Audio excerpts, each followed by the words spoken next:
Forms न करतात. कितीतरी वेळा प्रश्न आला, हेच चुकते. इथे जे दिलेत या MCRला आला होता अँथेरियम, गर्भेरावरती प्रश्न आलेला आहे. हे सगळ्याच्या ऑर्चिडवरती प्रश्न आलाय, कार्नेशियरवरती प्रश्न आलाय. हे इथे जेवढे दिलेत का या सगळ्यांवरती प्रश्न आलाय. वेगवेगळ्या महानगरपालिकेचे उद्यान निरीक्षक असेल, MCRला आलाय, कृषी सेवकला आलाय, आजपर्यंत येऊन गेलेले आहेत प्रश्न. हे जरबेरावरती आलाय, हे त्याच्यावरती आलाय. आम्हाला माहितीच नाही काय असते सर, ते स्पेलिंग माहित नाही, उच्चार बी नाही. आम्ही हे चुकीच्या पद्धतीने अभ्यास करतो, त्याच्यामुळे हे लेक्चर टाकावं लागतं की जे दिलंय ना बापा नीट वाच, तेवढंच रिव्हिजन कर, प्रश्न बघ, सिलेबस बघ.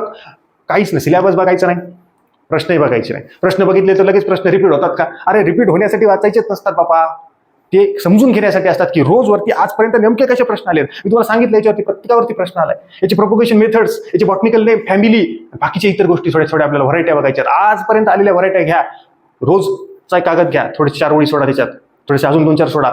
आजपर्यंत आलेले प्रश्न रोजची व्हरायटी लिहून टाका. जे काही तुमच्याकडे पुस्तक आहे, समजा तुमच्याकडे सुंदर असेल किंवा अजून दुसरं असेल, त्याच्यातल्याच व्हरायटी आधी करा आणि नंतर ऍडिशन करा. आजपर्यंत आलेल्याच व्हरायटी आपल्याला चुकतात, प्रोपोगेशन मेथड आपल्याला कन्फ्युज होत आहेत. कट फ्लावर्स म्हणजे काय, त्याचे एक्झाम्पल्स आपल्याला लक्षात राहत नाहीत, मग कसं आपल्याला लक्षात राहील, ही एक महत्वाची गोष्ट आहे. नमस्कार, आपल्या एज्युकेशन प्लॅटफॉर्मवरती तुमच्या सर्वांचं स्वागत आहे. भरपूर जणांची मागणी होती की सर आपण जी आता उद्यान निरीक्षकची बॅच सुरू केलेली आहे किंवा आगामी काळात कृषी विद्यापीठ भरती, कृषी सेवक भरती किंवा MCRची जरी बॅच केली आपण, त्याच्यासाठी जे काही आपण नोट्स वगैरे देतोय तर त्याच्यात बेसिक ऑफ हॉर्टिकल्चर का इतरही नोट्स जे काही आपण आहेत ते नेमकं कसं वाचायचं, म्हणजे कृषी विद्यापीठ आणि कृषी सेवक भरतीची जी बॅच आहे लगेच लवकरच आता 8 दिवसात सुरू होणार आहे, त्याची अपडेट तुम्हाला लवकरच देतो. ओके, तर ही जी नोट्स आहे, जे युट्यूबलाही हा व्हिडिओ जाणार आहे, ऍप्लिकेशनलाही आहे, ज्या ज्या बॅचमध्ये हा विषय आहे तिथे हा व्हिडिओ येणारच आहे. नेमकं काय मी या लेक्चरमध्ये सांगणार आहे की ही जी बुक आहे, फंडामेंटल पुस्तक नोट्स आहे, फंडामेंटल्स ऑफ हॉर्टिकल्चर का बेसिक्स ऑफ हॉर्टिकल्चर. कुठलीही एक्झाम असो जिथे हॉर्टिकल्चर आहे तिथे ह्या पॉईंटवरती प्रश्न येतो, मग IBPS FO असेल, कुठली पण असेल, सगळ्याच याच्यावरती. मग नेमकं आम्ही वाचतोय काय, आम्ही काय करतोय की आता ही जी नोट्स आहे मी पूर्ण वाटलं मी तुम्हाला दाखवतो, पण हार्ड कॉपी काढलेली आहे. ओके, 56 पेजची बॅक टू बॅक पकडले तर 56. ओके, त्याचे अर्धे केले तर जे काही होतील त्याचे 28 वगैरे पेजेस होतील. ओके, जर बघितले तर. पण कुठली पण नोट्स असेल, कुठले पुस्तक असेल, विद्यार्थी काय करतात, पेजेस बघतात आणि कोमात जातात. तर कोमात नाही जायचं, टेन्शन नाही घ्यायचं की पेजेस किती, 56 पेजेस बॅक टू बॅक पकडले तर 56, नाहीतर मग 28च. पण तरी देखील टेन्शन नाही घ्यायचं 28 पेजेस, काहीच नाही. मी ज्या पद्धतीने सांगतोय आता याच्यावरती ज्या बॅचेसमध्ये आता कृषी सेवा, कृषी विद्यापीठ किंवा MCR जेव्हा आपण बॅच घेऊ, टीचिंग बॅचमध्ये याच्यावरती पूर्ण शिकवणार आहे मी. आता पूर्ण टीचिंगची पहिली बॅच आपली म्हणजे ॲग्रिकल्चरचे रिलेटेड ती येणार आहे. बाकी आपले कंबाईन राज्यसेवा तिथं सुरूच असतं, पण ह्या फॉर्मॅटमध्ये मी ते उपलब्ध करून तुम्हाला देणार आहे. पण नेमकं आपण कसं करायचं, आता ह्या लेक्चरमध्ये जे काही वेळाचं लेक्चर होईल पूर्ण मी याच्या जवळपास कव्हर करण्याचा प्रयत्न करतो. नंतर मग जे मुद्दे याच्यात आहेत त्या मुद्द्यांवरती मी डिटेल लेक्चर्स तसं स्पेसिफिक असं टाकतो. आता ही 28 पानाची नोट्स आहे, तर ती नेमकी कशी रीड करायची ते मी तुम्हाला सांगणार आहे. याच्यातले IMP पॉईंट सांगणार आहे. नेमकी तुमच्या हातात नोट्स येते तेव्हा तुम्ही कुठं फोकस करायचंय, कुठं नोट्स काढायच्यात, IMP पॉईंट कुठं अंडरलाईन करायचंय, हे सगळं मी याच्यात सांगणार आहे. त्याच्यामुळं व्हिडिओ शेवटपर्यंत बघायचा आहे. आपला हा व्हिडिओ युट्यूबला आहे, त्याच्यामुळे आपल्या चॅनलला लाईक करा, जास्तीत जास्त जणांपर्यंत हे व्हिडिओ शेअर करा. आणि बॅचेस वगैरे पाहिजे असतील, घ्यायचे असतील तर ऍप्लिकेशनला जा तिथून आणि आपल्याला व्हॉट्सअपला मेसेज करू शकता. ओके, चला आता सुरू करूयात. मेन आहे फंडामेंटल्स ऑफ हॉर्टिकल्चर, म्हणजे बेसिक्स ऑफ हॉर्टिकल्चर. ठीक आहे, पहिला पॉईंट आहे horticulture is a Latin word. हे पाठ पाहिजे. तुम्ही म्हणाल याच्यावरती प्रश्न आला तरी चिल्लर आहे, हो चिल्लर आहे, तरी देखील एक पेज घ्या. नोट्स तुमच्या 10-12 पानाच्या असतील, 4-5 पानाच्या असतील, 4-5 पानाच्याच निघतील याच्यात, मी तुम्हाला सांगतो. प्रिंट केला असेल ठीक आहे, नसेल जरी प्रिंट केलं, ओके, प्रिंट जरी नसेल केलं तरी देखील आपण ते आता रीड करणार आहोत. क्लिअर दिसते आता. चला सुरू करूयात आपण. आता बघा, हॉर्टिकल्चर कुठलं वर्ड आहे रे, लॅटिन वर्ड आहे. ओके, कुठल्या शब्दापासून, हॉर्टस. हॉर्टसचा अर्थ काय, म्हणजे नोट्समध्ये काय करायचं, हॉर्टिकल्चर लिहायचं, लॅटिन वर्ड पुढे लिहायचं, हॉर्टस लिहायचं, त्याचा असं बांध दाखवायचा, मिनिंग लिहून टाकायचं इथं, गार्डन. दुसरा शब्द आहे कल्चरा, त्याचा अजून एक कोलेरा म्हणतात त्याला, ते त्याचा मिनिंग आहे कल्टिवेट, हे कल्टिवेशन किंवा टू कल्टिवेट. ओके, ही झाली नोट्स तुमची, ही एवढंच लिहिलं तुम्ही. किंवा ही नोट्स प्रिंट केली असेल, लाल पेनने तिथंच अंडरलाईन करायचं. बाकी हॉर्टिकल्चरची डेफिनेशन तुम्हाला लिहायची गरज नाहीये नोट्समध्ये, किंवा अंडरलाईन पण गरज नाहीये. फार इथं तुम्ही असं डेफिनेशन असं करू शकता, बस एवढंच. कारण की तुम्ही हॉर्टिकल्चर सगळं शिकतायत, तुम्हाला डेफिनेशन येणारच आहे. याच्यात काय काय जे शिकतोय आपण, medicinal crop, aromatic, flowers, vegetable, सगळं वॉटएव्हर जे काही आपण शिकतोय ते हॉर्टिकल्चर आहे. कळलं का? It is branch of agriculture. आणि सुरू काय प्रॉब्लेम नाही. Okay, it is branch of agriculture and concern with वगैरे वगैरे वगैरे सगळं मेडिसिनल पर्पज, सौंदर्यात्मक असेल, एस्थेटिक असेल, ग्रॅटिफिकेशन सगळं येतं याच्यात. काही फूडसाठी वगैरे वगैरे लाभ लाभ लाभ काहीच ती लिहायची गरज नाही. पण विद्यार्थी चुकतात इथे प्रश्न येईल तुम्हाला. इथे आल्यानंतर तो सगळ्यांना येऊन जाईल. क्लिअर. आता ब्रांचेस ऑफ हॉर्टिकल्चर, म्हणजे हॉर्टिकल्चर कोणाची ब्रांच आहे? ॲग्रिकल्चरची. तेवढं तर माहिती आहे आपल्याला, सगळ्यांना माहिती आहे. ओके, आता ब्रांचेस आहेत वेगवेगळ्या. या ब्रांचेसवरती प्रश्न येतो. आता आपल्याला बेसिक जे आहे, म्हणजे मला वाटतंय कुठले राजस्थानची सुंदर नोट्स आहे. सुंदर नोट्समध्ये पहिल्यांदाच दिले की ॲग्रिकल्चर वर्ड्स, ग्रीक वर्ड सगळे वर्ड्स दिले त्याच्यामध्ये. त्याच्यातले जे येत नाहीत त्याच्यावरती पण मी लेक्चर टाकणार आहे की सगळे लॉजी हे ग्रीक आहेत हे आपल्याला माहिती आहे, पण पोमोलॉजी दोन्हीकडे येते. मग हे स्टार करणं अपेक्षित आहे. मग पोमोलॉजी असेल, ओलिरिकल्चर असेल, याच्यात आपण कन्फ्यूज होतो की ओलिरिकल्चर म्हणजे त्याचा कशाचा अभ्यास आहे. तर ओव्ही असं लिहायचं ट्रिकच्या माध्यमातून, ओव्ही व्हेजिटेबल्स. मग पोमोलॉजी फ्रूट क्रॉपचा, मग पीएफ लिहायचं. पीएफ आपण रिटायरमेंट झाल्यानंतर आपल्याला पीएफ मिळतो. पीएफ असं लक्षात ठेवायचं. पीएफ हे कन्फ्युजन होण्याचा पार्ट आहे. मग पोमोलॉजी कुठला आहे? मग पोमोलॉजी हा लॅटिन वर्ड आहे. लॅटिनचा असेल तो असेल. मग लॉजी कुठला आहे? हा ग्रीक आहे. ओके, मग लॅटिन कुठला वर्ड आहे?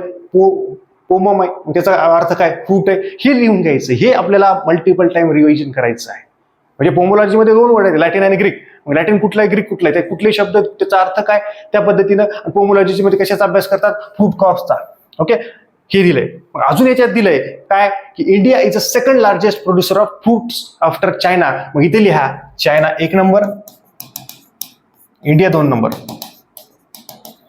फ्रुट्सच्या याच्यामध्ये ओके प्रोड्युसरमध्ये लार्ज प्रोड्युसर आहे. पोमोलॉजी म्हणजे फ्रूटचा study, cultivation of fruit crops, PF.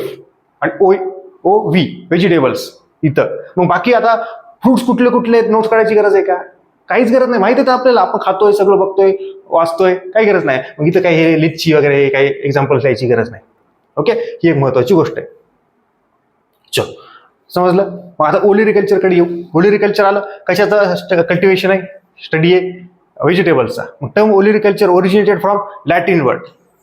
कुठल्या शब्दापासून? ओलिरिस. त्याचा अर्थ काय? Pot herb. आणि इंग्लिश वर्ड कुठला? कल्चर. त्याचा मिनिंग काय? Raising of plants. बस सफिशियंट. तेवढं लिहून घ्यायचं. ओलिरिकल्चर बांध दाखवायचा, कल्टिव्हेशन ऑफ व्हेजिटेबल्स किंवा OF असं लिहायचं. OF पण लिहायचं. आणि बाकीचे मुद्दे हे जे शब्द आहेत तसे लिहायचे. बाकी याच्यात जे हे गोष्टी आहेत एक्झाम्पल्स ते लिहायची गरज नाही. म्हणजे एक पूर्ण पेज असेल, फ्रॅक्शन ऑफ सेकंडमध्ये नोट्स काढाल. मी आता याच्यावरती टीचिंग पण करणार आहे. टीचिंगमध्ये याच्यावर डिटेल घेतो. आता सध्या इंट्रोडक्शन लेक्चर घेतोय आपण, त्याच्यामुळे थोडंसं फास्ट सांगतोय. ती पण गोष्ट लक्षात घ्या. एकच मिनिट.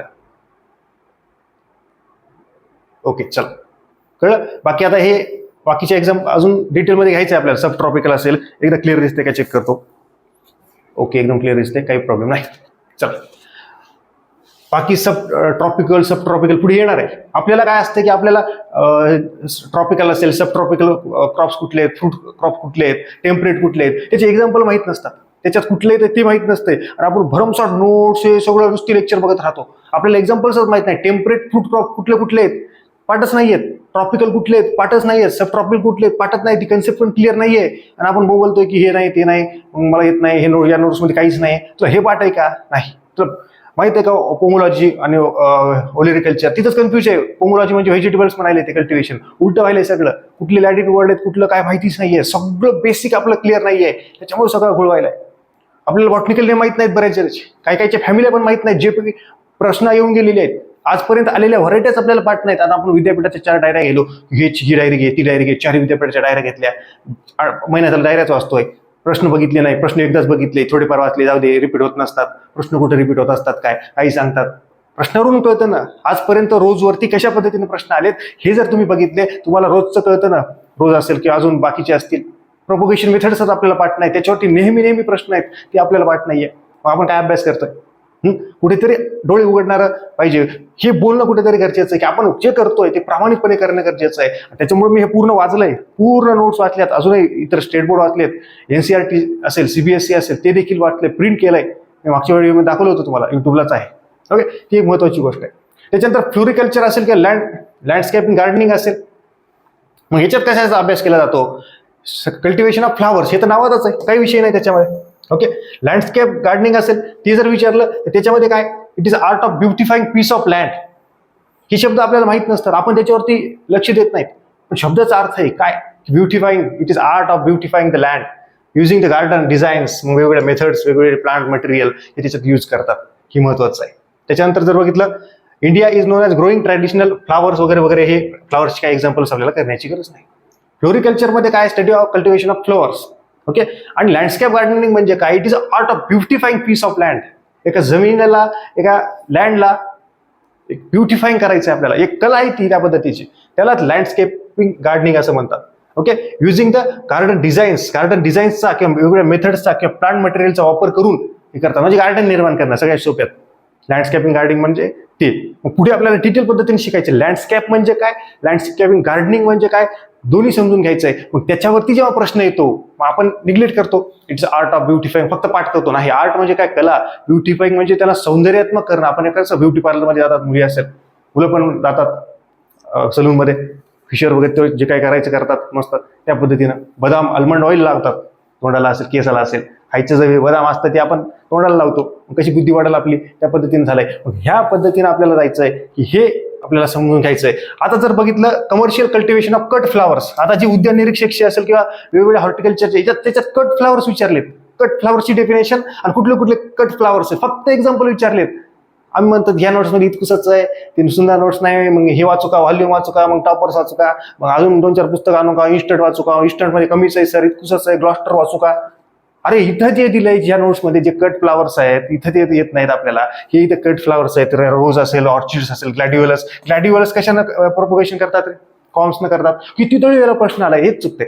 इथे जे दिलेत MCRला आला अँथेरियम, गरबेरावरती प्रश्न आलेला आहे. हे सगळे ऑर्चिडवरती प्रश्न आलाय, कार्नेशरवरती प्रश्न आलाय. हे इथे जेवढे दिलेत का या सगळ्यांवरती प्रश्न आलाय. वेगवेगळ्या महानगरपालिकेचे उद्यान निरीक्षक असेल, MCRला आलाय, कृषी सेवकला आलाय, आजपर्यंत येऊन गेलेले आहेत प्रश्न.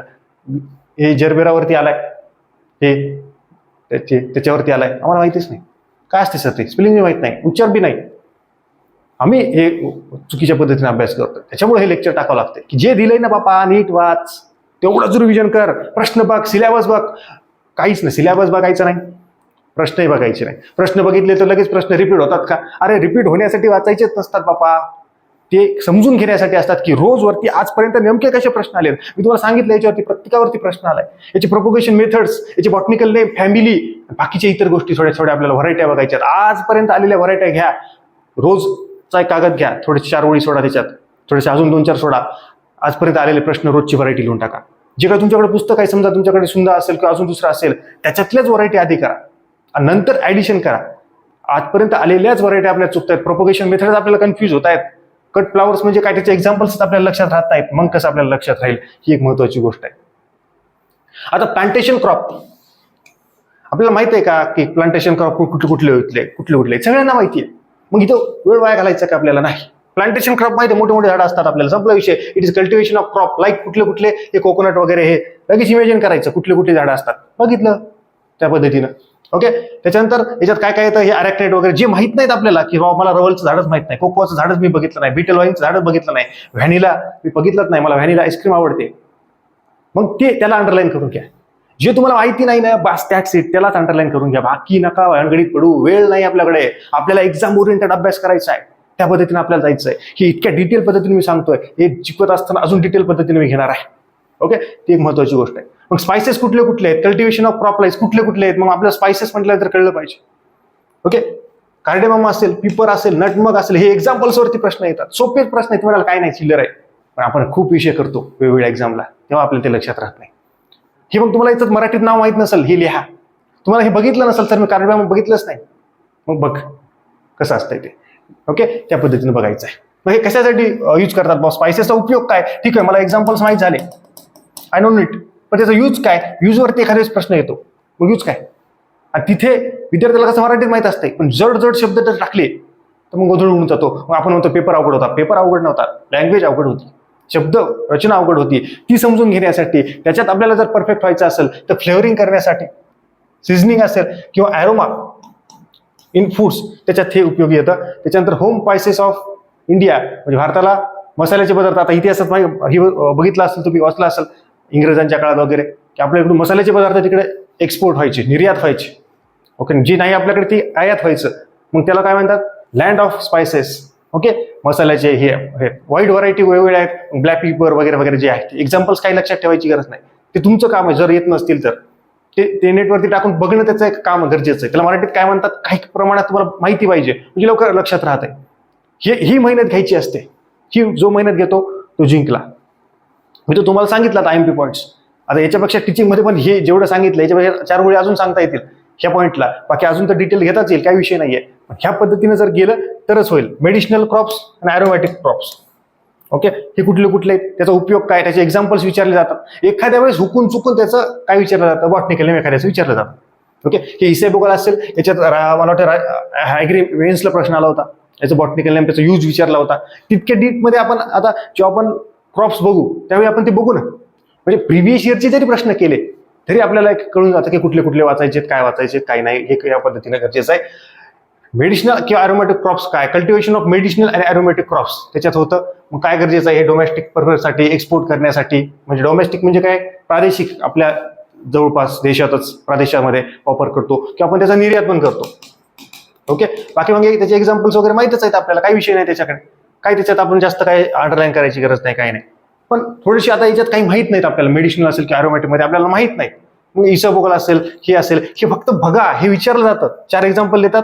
Which of the following is a medicinal purpose use. किंवा अजून एखाद्याचं काही वेदनाशक असेल किंवा पेन किलर टाईप वापरतात, तसं येतं. पण जर तुम्हाला हे माहित असतील एक्झाम्पल, त्याचे ऑड असतात, बाकीचे ऑड वेगळेच असतात काहीतरी, ते आपल्याला ओळखायला येतं की अरे हा असं आहे का, बरं. आणि इथे जे दिलेत का, एवढे जरी केले आपण तरी देखील आपलं हे काम होऊ शकतं की ॲरोमॅटिक मधले कुठले कुठले आहेत, मेडिसिनल कुठले कुठले आहेत, बस सफिशियंट आहे. कळलं का? ही अत्यंत महत्वाची गोष्ट आहे. पुढे काय, पोस्ट हार्वेस्ट टेक्नॉलॉजी. मग याच्यामध्ये काय काय, हार्वेस्टिंग म्हणजे हँडलिंग कसं होतं, तिचं ग्रेडिंग कसं होतं, पॅकेजिंग कसं होतं, त्या पद्धतीनं स्टोरेज कसं होतं, मग प्रोसेसिंग कसं होतं, व्हॅल्यू ॲडिशन, मग शेवटी मार्केटिंग, मग पोस्ट ग्राहकापर्यंत. एक जनरल आयडिया आपल्याला माहित असते. थोडं नंतर ज्या नोट्समध्ये वगैरे असेल त्या पद्धतीने आपल्याला ते समजून घ्यायचं आहे. ओके, ही अत्यंत महत्वाची गोष्ट आहे. एक्झाम ओरिएंटेड ज्या पद्धतीने आपण अभ्यास करू त्यावेळेस आपल्या त्या सगळ्या गोष्टी वर्क होत असतात. ओके, चला, हे तर डिटेल पद्धतीने घेतलं आपण, काही विशेष नाही आता. ओके, तर याच्या 16 मिनिटच गेले, तर आपण थोडंसं फास्ट घ्यायचा प्रयत्न करूयात वाटलं. ओके, चला बघा आता इम्पॉर्टन्स आणि स्कोप ऑफ हॉर्टिकल्चर. आता याच्यात जे दिले की एवढे मिलियन हेक्टर्स वाचून घ्यायचं, पुढे चालायचं. आकडेवारी विचारत नाही. तुम्हाला वाटतंय की आकडेवारी विचारतात, मग तुमच्याकडे काहीतरी रेफरन्स पाहिजे की प्रश्न आलाय का कधी, मग त्या आकडेवारी लक्षात ठेवायची.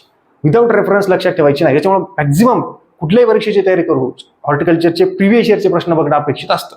ओके, ते मी तुम्हाला स्टेप बाय स्टेप आपल्या टेलिग्राम चॅनल असेल किंवा आपल्या बॅचमध्ये पण उपलब्ध करून देणार आहे. ओके, ती एक महत्वाची गोष्ट आहे. बाकी याच्यात 2015चा डाटाबेस आहे. काही जण काय करतील की मग लगेच घेतली पेन, लगेच याला अंडरलाईन केलं, मग तो पाठ करतोय की fruit crop covers and area 63.58 million hectares, मग लगेच तू ही पाठ करतोय. अजून इथं वेळ वाया घालायचा नाही. ओके, इथून आपला वेळ वाया घालायचा नाही, ही अत्यंत महत्वाची गोष्ट आहे. ओके, त्या पद्धतीने लक्षात घ्यायचं. बाकी याच्यातून ज्या कन्सेप्ट आहेत, आता याच्यामध्ये काहीतरी कुठेतरी इंडिया पुढे आहे, कुठेतरी चायना आहे किंवा अजून काही आहेत देश कुठेतरी, तेवढे वाटले तर अंडरलाईन करून घ्यायचं तेवढ्या गोष्टी. बाकी एकदम डाटा वगैरे याच्यावरती काही प्रश्न येणार नाही. आता प्लांटेशन क्रॉप कसं आहे, काय स्पायसेस काय, किंवा याच्याबद्दल थोडीशी इन्फॉर्मेशन दिली आहे, ती आपण जेव्हा डिटेल क्रॉप बघू टीचिंगमध्ये तेव्हा ते बघून त्याच्याबद्दल काय तुम्हाला वरी सांगितलेलंच आहे. पण वरी जे सांगितलं बेसिकमध्ये हॉर्टिकल्चरच्या ब्रांचेसमध्ये तेवढंच पहिल्यांदा परफेक्ट करून ठेवा. त्याच्यावरतीच प्रश्न आहे आणि तेच तुमचं चुकणार आहे याची गॅरंटी देतो जर तुम्ही नीट नाही केलं तर. बाकी हे इथून फक्त वाचून घ्यायचंय. ओके, मी याच्यात केलेलं आहे, काय हे पूर्ण नोट्स वाचलेली वाटलं तुम्हाला दाखवतो प्रूफ, किंवा उगाच सर यायले तर काही सांगायला काय नाही, पूर्ण वाचून काढलेलं आहे. हे पूर्ण डिटेल पद्धतीनं पुढे क्राफ्टिंग मेथड्स वगैरे पूर्ण डिटेल घेतले. आणि ते पण मी जेवढं सांगतो का, म्हणजे बघा ही जे पान आहे इकडे बघा, या पानावरती फक्त मी इथे आणि इथे 2च ठिकाणी अंडरलाईन केलंय आणि त्याच्यावरतीच प्रश्न येणार आहे. बाकी पूर्ण त्याच्यात थेरी फिगर्स आहेत, कुठेच प्रश्न येणार नाही. मी जिथे सांगितलं ज्या एक्झाम्पलला मी केलंय का अंडरलाईन तिथेच प्रश्न येणार आहे. ही महत्वाची गोष्ट. या पण पानावरती बघा इथेच फक्त हे केले एक्झाम्पल्स असेल सॉफ्टवूड ग्राफ्टिंग, कॅश्यू आणि मँगो. हे वाटलं देऊन घ्या तुम्ही आता की सॉफ्टवूड ग्राफ्टिंग कुठल्या वापरतात, कॅश्यू आणि मँगो, काजूला आणि मँगोला वापरतात. आणि खाली मी एक्झाम्पल्स दिलेत, इथे बडिंग दिलंय. बडिंगचे काही मी म्हणजे बडिंगमध्ये काय होतं, वरी काय असतो, सियॉन असतो आणि खाली काय असतो, स्टॉक असतो, त्या पद्धतीने दिलंय. ओके, ही एक महत्वाची गोष्ट आहे. या 2च गोष्टी त्याच्यात दिल्यात. म्हणजे 2 पानावरती फक्त 4च पॉईंट मी अंडरलाईन केलेत, त्याच्यावरतीच प्रश्न येणार. कशामुळे कुठून कळलं मला, काही रात्री स्वप्नात आलं का? नाही. PYQ अनालिसिस, सिलेबस, सगळे PYQ असे भिनलेले आहेत आपल्याकडे. ओके, त्याच्यामुळे आता ही टीचिंग बॅच पण मी सुरू करतो. म्हणजे MPSCचे PYQ आहेतच आपल्याला, बघितलं कळतं की याच्यावरती प्रश्न 100% येणार आहे, ह्या पानावरती प्रश्न येणारच नाही हे पण कळतंय. कशामुळे? अनुभव, मेहनत आणि PYQ. ही मेहनत तुम्हाला घ्यायची आहे. आपली काही युट्यूबचा व्हिडिओ असेल किंवा इतर बॅच असतील त्या जॉईन करू शकता.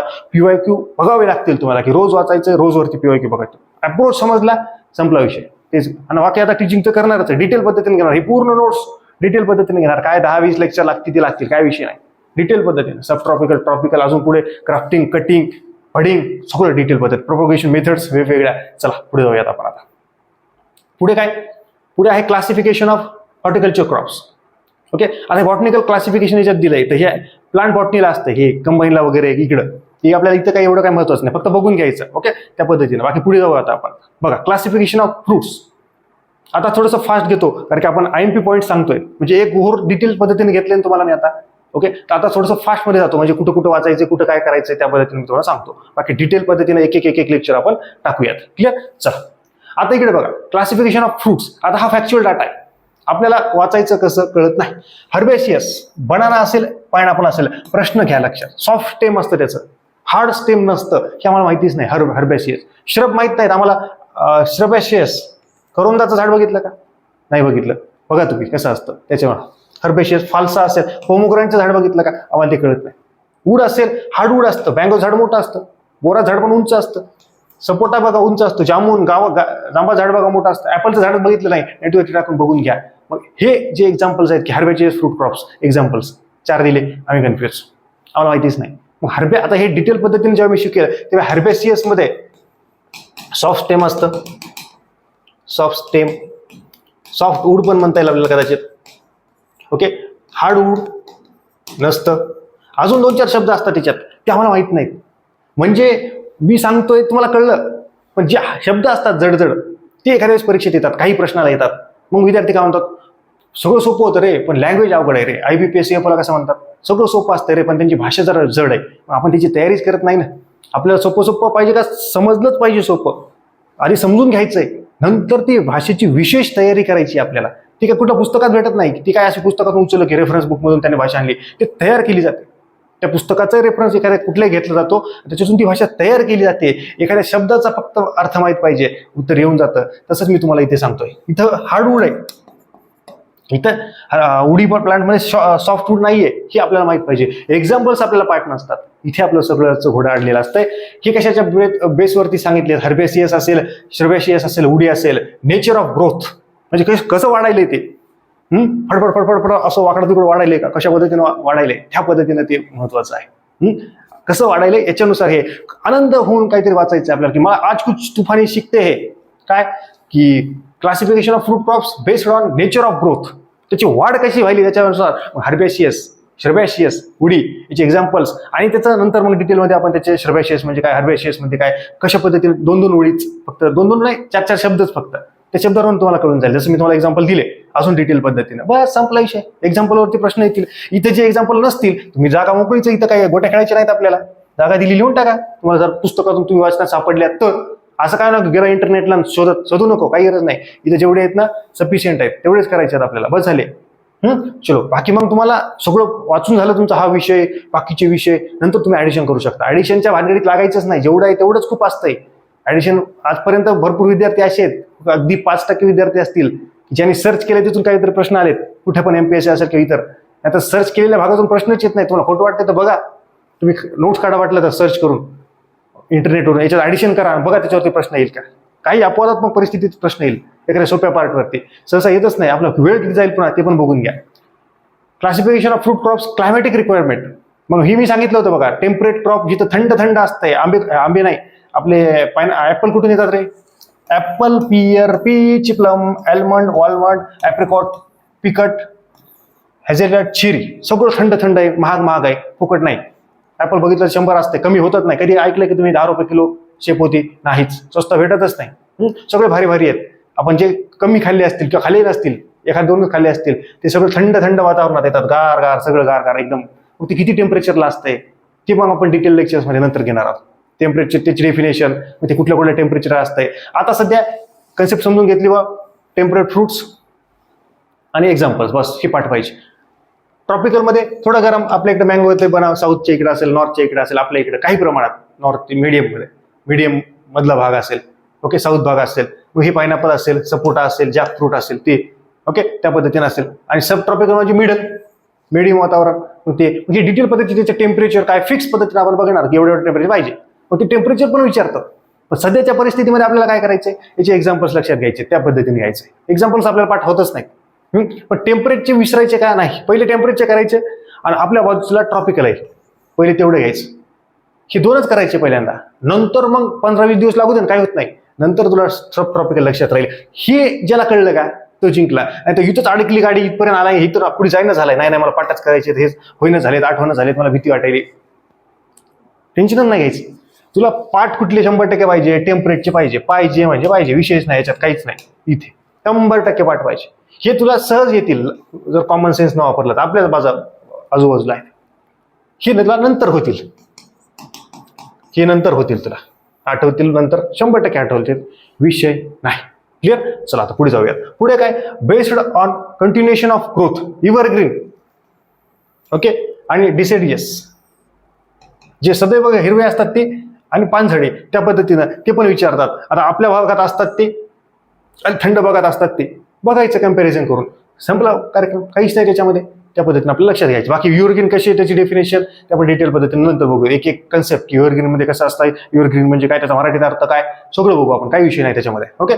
त्याच्यानंतर based on type of fruit, हे पण बऱ्याच वेळा विचारतात की बाबा आता हे सोरोसिस असेल, पायनॅपल फिक्स आहे याचं विचारतात, जॅकफ्रूट, फणस आणि हे मलबेरी फिक्स याच्यावरती प्रश्न येतो की बेरीच्या याच्यात कुठले कुठले असतात, फिक्स येतो. पोम मध्ये हे ऍपल पियर असतं, 100% येतो त्याच्यामध्ये. हे कॅप्सूल मध्ये आवळा असतो आणि कॅरम्बोला असतो, आवळा आणि कॅप्सूल 100% प्रश्न येतो. ओके. हे नट मध्ये आपल्याला कळून जातं, कॅश्यू असेल, लिच्ची असेल, त्या पद्धतीनं. बाकी मग बाकीचे टप्प्याटप्प्याने होतील. ओके. हे बेरीमध्ये काय, कस्टर्ड ऍपल आहे आणि रास्पबेरी आहे हे. पण मी जेवढे सांगितले हे स्टोन मध्ये काय, हे स्टोन वगैरे नंतर तुम्हाला होतील, काय प्रॉब्लेम नाही. पण पोम असेल, बेरी असेल, सोरोसिस असेल, कॅप्सूल असेल, एवढे आधी पाठ करा. त्याच्यानंतर असेल स्टोन किंवा ड्रूप तुम्हाला पाठ करायचंय आणि मग बाकीचे नंतर तुम्हाला पाठ करायचे टप्प्याटप्प्याने. हे एका दिवसात होत नसतंय. एका दिवसात घेतलं सर मग मला पाठच होईन झालं, मला टेन्शन आलं, मी अभ्यास बंद केलाय, करायचंच नाही अभ्यास. पण एवढे मी जेवढे सांगितलेत का, हे 4, ओके, ह्या 9 पैकी पहिले 4 तुला 100% दोनदा वाचल्यानंतर लक्षात राहतील. बाकीचे जे उरलेत 5 ते टप्प्याटप्प्यानं दुसऱ्या तिसऱ्या रिव्हिजनला पाठवतील. जेवढं सोपं आहे तेवढं उचल ना. सोरोसिस कुठले कुठले आहेत, पायनॅपल, जॅकफ्रूट आणि मलबेरी. मलबेरी थोडासा लक्षात राहत नाही, पायनॅपल आणि जॅकफ्रूट राहतो. त्या दोघांना काटे असतात, मोठं फळ असतंय ते, त्याचा आकार पण जवळपास हेच असतो, समजा असाच. पायनॅपल छोटा असतं, जॅकफ्रूट मोठं असतं. ज्याला दोन्हीला असतं ते असं काट्यासारखं असतं बघा. पायनॅपलला तर असतातच, याला पण जॅकफ्रूटला पण त्या पद्धतीनं. दोघांची थोडीशी आंबट लागते ती. मलबेरी स्टार करून ठेव फक्त, वेगळा तो येणार आहे. सायनोसस, हे सायकोनस, फिग, अंजीर. ओके. अंजीर अशक्तपणा वाटत असेल वगैरे, पैसे वगैरे असतील तर अंजीर खायचे. ओके. त्या पद्धतीने लक्षात घ्या, दुकानात मिळतात ना ते घ्यायचे. बेस्ड ऑन पार्ट युज्ड, त्याच्यावरती हे क्लासिफिकेशन केले. ओके. मँगोचा काय यूज करतात रे, मिझोकार्प. आता हे जे आहे याच्याबद्दल आपण डिटेलमध्ये पीपीटीच्या माध्यमातून बघू की बा मिझोकार्प कशाला म्हणतात किंवा काय एंडोस्पर्म कशाला. ही एंडोस्पर्म हे आलेला आहे कोकोनटचा, की मँगोचा एम असं लक्षात ठेव, ट्रिक. ओके. आणि हे कोकोनट खूप वेळा विचारलंय. बनानामध्ये काय, मिसोकार्प्स आणि एंडोकार्प दोन्ही खातात त्याच्यामध्ये कन्झ्युम करतो आपण. ते फिगरच्या माध्यमातून ते नंतर डिटेल पद्धतीने घ्यावं लागेल. पण पहिल्यांदा फिगर दाखवली तुम्हाला की बनानाची असेल किंवा मँगोची असेल, मग कोयला काय म्हणतात बुवा, मिझोकार्प कुठला, एंडोकार्प कुठला, काय कुठला, की ते दाखवल्याशिवाय नाही कळत. अरिल कुठला, हे लिच्ची मध्ये अरिल काय बुवा, पोमोग्रेनेट मध्ये ज्युसी कवरिंग ऑफ फ्रुट्स, ते तर माहिती आहे आपल्याला. अशा पद्धतीनं आल्मंड मध्ये सीड आहे. ओके. मग सीड कुठले कुठले आहेत, अशा पद्धतीने आपल्याला घ्यायचे. याच्यात एवढेच मी जे सांगितलेत, हे जे बनाना आहे याच्यावरती प्रश्न आहे, कोकोनट वरती प्रश्न आहे, आणि हे आता हे पेरिकॅप म्हणजे काय ते आपल्याला बघायचं आहे. त्याच्यानंतर हे मँगोवरती प्रश्न आहे, लिच्चीवरती प्रश्न आहे, आल्मंड वरती प्रश्न आहे. बाकीचे एवढे नाही विचारत. ते पेरिकॅप म्हणजे फक्त आपल्याला कन्सेप्ट समजून घ्यायची. मी जेवढे सांगितलेत तेवढेच महत्वाचे. बाकी पीपीटीच्या माध्यमातून बघूत आपण की बाबा नेमकं कशाला काय म्हणतात, मिसोकार्प कशाला, पेरिकॅप कशाला, एंडोस्कार्प कशाला, बाकी सगळं आपण समजून घेऊ. समजून घ्यायचं फक्त, एवढं काय पीएचडी करायची नाही आपल्याला. ते म्हणणार नाहीत की दाखव रे स्पॉटिंग मध्ये मिसोकार्प कुठला आहे, हे कुठलं आहे, इथं कुठं होतं एक नाव होतं काहीतरी, हे पेरिकार्प कुठलं आहे असलं काही म्हणतात का ते. मी जेवढे अंडरलाईन केले तेवढेच प्रश्न येतात, त्याच्यामुळे लोड बी घ्यायचा नाही. बरेच जण टेन्शन येतं, मग तुम्ही जेव्हा दाखवताल सर मग मला मग कसं कळलं ते, मग कोईला काय म्हणतात, मग पेरिकार्प कुठला, जाऊ दे ना, नको टेन्शन घेऊ, काही विषय नाही त्याच्यामुळे. किंवा नेटला जरी टाकली तुम्ही की बाबा मला मिझोकार्प बघायचा आहे, एंडोस्पर्म बघायचा आहे, हे पेरिकार्प बघायचा आहे, याच्यात असते पायनॅपलमध्ये, लगे फिगर येऊन जाते तुमच्याकडे, संपला विषय, काही जास्त डोकं लावायचं नाही. त्या पद्धतीने आपलं लक्षात घ्यायचं, टप्प्याटप्प्याने घ्या. ओके, पुढे जाऊयात. Based on botanical relationship. आता याच्यात बघा मोनोकॉट कुठले, मोनोकॉटात लक्षात घ्या ना, मुसासिया फॅमिली, बनाना, ब्रोमिलियासिया, पायनॅपल, हे पाठ करा. बाकी उरलेले डायकॉट, आपला विषय. मोनोकॉट डायकॉटवरती प्रश्न आहे कुठल्या आता एक्झामला उद्यान निरीक्षकच्या एका पेपरला आहे, सोलापूर का कुठल्या तरी महानगरपालिका विचारलं त्याने मोनोकॉट डायकॉटमध्ये, त्या पद्धतीने लक्षात घ्या. आपल्याला काय आता हे बघा, हे मँगो, अनाकार्डिया, बाकी कोणाकोणाचे आहेत रे, बाकीचे सगळे डायकॉट आहेत, मोनोकॉटात लक्षात ठेवायचे, बाकीचे डायकॉट, संपला विषय, जास्त लोड नाही घ्यायचा. ओके, फक्त आपल्याला आता माहित पाहिजे कुठल्याच्या कुठल्या हे आहेत, फॅमिली आहेत, तेवढं महत्वाची गोष्ट आहे. त्याच्यात पण काय सोप्या घ्यायच्या, किंवा जे प्रश्न आले तिथून घ्यायच्या. काही बॉटनिकल नेमला रिलेटेड आहेत तेवढ्या पाठ करायच्या. आणि हे पण एका दिवसात होण्याची सारखी गोष्ट नाही, ही टप्प्याटप्प्याने होणार आहे, परीक्षेपर्यंत होणार आहे. ही कधी कधी सहजच एखाद्याची फॅमिली वगैरे विचारतात, आपल्याला ती लक्षातच राहत नाही, मग अवघड होतं आपलं काय. Okay, based on salinity tolerance. पहिले तर हे लक्षात घ्या, टॉलरेट कशा पद्धतीने आहे, मॉडरेटमध्ये आहे, कुठले आहेत, हे तुम्हाला नंतर पाठ करायचं. PYQ बघून याच्यावरती पाठ करणं अपेक्षित आहे. ओके, हा फॅक्च्युअल डाटा आहे, हा कन्सेप्ट त्याच्यात आहेच, पण ती कन्सेप्टवरती नाही, इथे फॅक्च्युअल पद्धतीने जास्त हे होतं, लक्षात ठेवावं लागतं. ती एक महत्वाची गोष्ट आहे की टॉलरेट मधले कुठले आहेत. मॉडरेट आता बोर आहे, ते टॉलरेट करू शकतं ना, एरिया असं कुठे राहतं, त्याला पाणी टाकावं लागतं का, किंवा नाही 8 दिवस झाला बोरीला पाणी नाही टाकलं, ती वाळून गेली, ते त्याच्यात आहे क्षमता.